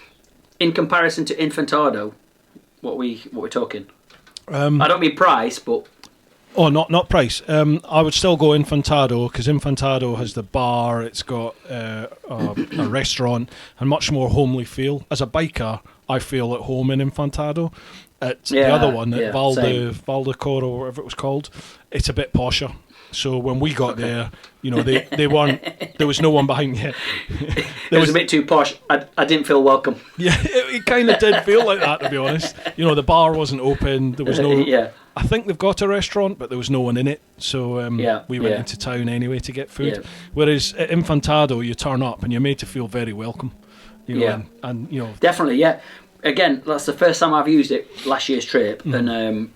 It was just brilliant. It was really brilliant. Great. And she said to me as well, are you rich? I said, yes. You know, wild bad. You know, I said, yeah, I'm the one who's booked it. Yes, me. Yeah. Okay, you're room 1. Have you been in room 1? No, I don't think I have. It's amazing. Is it? She must have thought, because you're the one that's booked it, you can have the best room. Right, gotcha. No, I normally get sent right up into the gods. I've got the Harry Potter room right on the roof. It was lovely. But anyway, that was the first part to Brian's question. Second part to Brian's question, mate. The guy that held the GGLP up is also a musician. Obviously, he was singing in it. And we just thought it'd be funny. And the line of the song was, play all the songs that you used to listen to. Can't listen to GGLPs anymore, can we? But for those that don't know what GGLPs are, you'll have to figure it out yourself. But that's not fair. Come on. It was a bloody great Christmas song, let me tell you that. Right. But sadly, we can't listen to them anymore. But I will send this to Dan Waltz, singer of Lick Squid. Should you see this, Well done, my friend. That was your idea. Well done. But yeah, basically we did a Christmas video for Vida back in 2014 of Shakin' Stevens' "Merry Christmas, Everyone," and I reel it out every Christmas, obviously. With it's basically I produced the whole video and the music, and got loads of my local musicians to sing on it and do bits on it and play guitar on it and stuff like that. So it's actually mega. So if you ever get a chance to listen to it, I hope you enjoy it. Right, Richard Higgett. I thought Richie's tour up to the Lofoten Islands in Norway was his best trip, but what trip does Richie think was his best? Thank you, Richard. Again, I think because the American thing was so special and not normal or easily attainable, I think that's got to sit at the top of the tree always. But the Norway thing was amazing. It was amazing. Stunning, isn't it? We had terrible, terrible, terrible weather the whole way up, and it really battered us. By the day we got on the ferry at Boda to go on to Lofoten, I think we'd all pretty much, I really can't wait to get in my hotel room so I don't have to look at you again. Yeah. I'll happily hold my hand up and say, I had tantrums and whatever. The thing is, when you're out on tour, you always do, you're living with someone for 2 weeks. You're going to have conflicts of interest, aren't you? Yeah. Sorry, that was my wife just popping in. Sorry. Hiya, Mrs. Teapot. She's gone. Keep your hands where I can see in Vegas.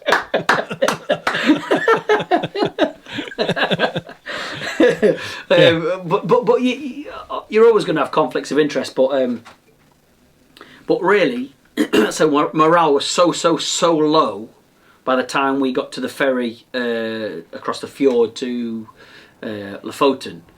But then we reached Lofoten, and honestly, it was just the paradise that you dreamed of. It's like a storybook place, isn't it? Oh, it's just breathtaking. Oh, I just could not believe how amazing and how perfect the place was. And yeah, that will always, when I did the ride through the midnight sun. How often can you ride your motorbike? I know, yeah. At midnight, with the sun up there. Yeah, I remember when I was there. I remember I was staying with a family that got in touch through Facebook, some bikers, and they said, right, we'll take you to this place where you can watch the midnight sun. So we went there, and it's like 1-2 o'clock in the morning, and there's people on the beach with sunglasses on, and everyone's just sat there with beers and smoking dobies and stuff. And you watch the sun come down. It literally comes down, just touches the sea, and then goes straight back up again. You're like, this is amazing. It was very weird. Yeah. When we're not used to doing it or seeing it, but so beautiful to be able to. Again, it's not like a normal bike ride, is it? No. And there's no way that I'm not riding my bike to see that as a midnight sun ride to see the midnight sun. It's just got to be done, isn't it? It just has to be done. Yeah. Well, Bruce, I will tell you that my phone said I've got less than 10% left. Oh, God. Right, so we're going to have to wrap this up pretty damn quick. Okay. Here's a good one by Martin Chandler. When this is all over, you have a choice between taking your beloved out for a romantic meal to the best restaurant you can find, or going on a 2-week throttle-mashing tour of the best roads in Europe. What bike would you use? Excuse me one second, Bruce. Sorry? So, Mrs. Vida's just come in. Say again. Hi, Mrs. Vida. Pardon? Do you want to just come and say hello to everybody? No. Well, people are expecting it now, so just come and say hello. She's scared. Come on, Mrs. She's scared. Vida. She don't know what to say. Come on, Mrs. Vida, come and say hello. Don't come here. She's putting a self-isolation mask on. I wish you'd done that. You can't. Hello, Mrs. Vida. Hi. How are you? Bruce can see her, but I don't think you lot can. Right. Anyway. Thank you. He's definitely punching, folks. Definitely punching. Anyway, so what was the question? Oh, I'm not going through that again. It's that joke that's doing the rounds. When all this is over, you have a choice between taking your beloved out for a romantic meal to the best restaurant you can find, or going What's the next one? What's the next one? Next what? Option. All right, yeah. B, yeah. Or going on a 2-week throttle mashing tour of the best roads in Europe. What bike would you use? He doesn't get it. Do you know what I mean? Nice lad. Thick as.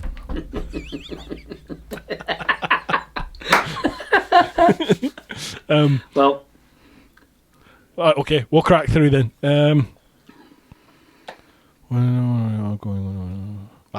Okay, there's one for you.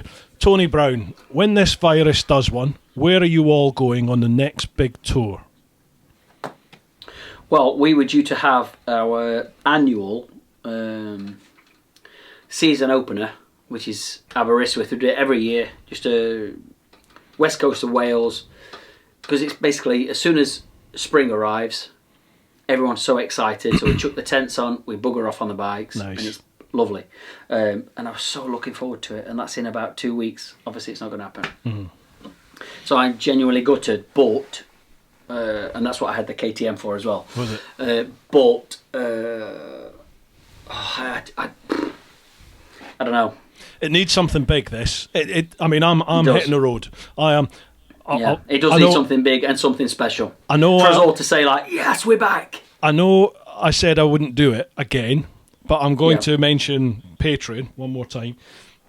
On Patreon, you can set certain goals so that when you hit a certain level, whether that's the amount of patrons, like the amount of patrons who are there, or like a monetary value, when you get to a certain pledge amount, you can say, right, that's this goal reached, and in return I'll do that. So I set a couple of goals. My next goal, when I hit a certain amount, I was going to hit the road for 10 days for a Europe-wide trip, and I would go, the people on Patreon, the clan, they'll decide where to go, what to do, all that sort of stuff. So I've hit that, and I have to hit the road, but obviously the virus has all happened, and I can't do that now.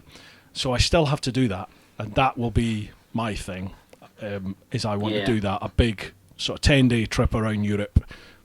Just, I don't know where, it'll be entirely down to everybody in Patreon. I think before that happens, there'll have to be a UK one. We should all tie up for something, I think. Well, what you just said would be brilliant, and you're the man basically to do that. You're the man that does 800 miles in a day, no problem. I'll do that before dinner. Well, you're going to have to do that. You will have to put in big miles to get to places so that you can then spend time with people. So, but it will make a lovely video, and it will be a privilege to be able to do it. It would be fantastic. It would. Yeah. But we definitely all need to do something together as a group. Yeah. Myself, you, TMF. TMF's another one of these that pretends that he doesn't like to do it. He genuinely loves it, doesn't he? Oh yeah, he does. He genuinely loves it. And I tell you, you will not meet a funnier guy than TMF. Yeah. He is a scream, and he's I'm not blowing smoke up the bloke's arse. He is genuinely a very genuine, nice guy, but he's funny as fuck. He really is a proper laugh. Yep. When we first all met up at the first Toro thing, the next day we're all like that. Because I had people say to me, you're just like, I don't know what TMF's going to be like. You probably won't get on very well. You're not the same kind of person. Blah blah blah. And honestly, folks, I and I'm sure Bruce will agree. We hold that man as a close mate. He's such a funny bloke. Yeah, he is. Yeah, scream. He's a brilliant bloke. So I think when we all get freedom again, we should mark that with something big. We should do some big. I think so. A little run somewhere, because Chopsy can't do. We give Chops a lot of stick, don't we? But Chopsy can't do the big trips away. Yep. Like we can. He's not got as much freedom. He does do the trips. Obviously, he can't go too far because he's tagged. Yeah. But before we go any further, can I, just in case my phone runs out, can we do the sign off? We'll do a sign off and then we'll carry on. But at least we get a sign off. I reckon we are 2.5 hours now anyway, mate. So we'll do one more question and then that'll do us. Yeah, right. Okay. How about that? Okay. Okay, this one will do for the end. Paul Winston Harvey, best and worst moment on a tour, and what's your go-to on the chippy run? So 3 questions. 3. Okay, brilliant. Best go-to. Best go-to is in best moment. No, I think your best moment on a tour, worst moment on a tour, and what is your go-to for the chippy run? Okay, best moment on a tour. Best personally has to be on the I-40. I think I'm right in saying that. You American folks will correct me if I'm wrong. On the I-40 heading west from Tennessee into Nashville, in Tennessee, heading from Knoxville into Nashville, and hearing Willie Nelson on the radio, on the road again, yeah, baby. Knowing that tonight I am going to be in Nashville, a dream that I've had since I was a kid, and I made the dream happen of playing on stage on Broadway with a full band. That's got to be my best moment. That's pretty special. The worst moment. Worst moment. Okay, Norway tour. Again, on the way up, before we got to the Lofoten Islands, I was saying the morale was so low. It was so low. We'd gone to the supermarket. Something as simple as this. Because morale was out of the question. We were at lowest point completely. We're going to a supermarket to get provisions for the night. And we were having an argument over this beer or this beer. Because this beer costs, I don't know, let's say equivalent of like 20p, 30p different to this one. And we're arguing about it. Yeah, but this one's cheaper. Yeah, should we get 2 of these? But it's going to work it. And I was like, oh my God. Honestly, such a mundane thing, isn't it? Yeah. I had a full-on tantrum. I was chucking beers back into the fridge. I was kicking them. I was so upset. I completely lost it. But once we got back to the apartment and we're all sharing drinks and eating food and having a good laugh, playing games, I apologised to everybody. Yeah. You know, if you know, I was completely in the wrong because I had a full-on tantrum, and I really did. I apologise to everyone. It clears the air. You're all good to go again for the next day. But I will say that if you're on tour with someone, you will, for a long time, like for a week or 2 weeks, you will fall out with someone on that tour, and you will though. Yeah, you do because you're living with someone that you don't know or perhaps don't even really like for a week or two. You've got to be the bigger man and apologise. Or woman, sorry, yeah, a woman. Or not sure. And apologise. Or not sure. Let's not go there, Bruce. Jeez. And apologise. You know, I apologised and cleared the air. Everyone was fine with me. I was fine with everybody else. But if you're going to be one of these people that just cause grief for everybody, don't book to come on these tours. Yeah, basically. That's the best advice. Yeah. And what was the third part of that question? What's your go-to on the chippy run? Matlock Bath.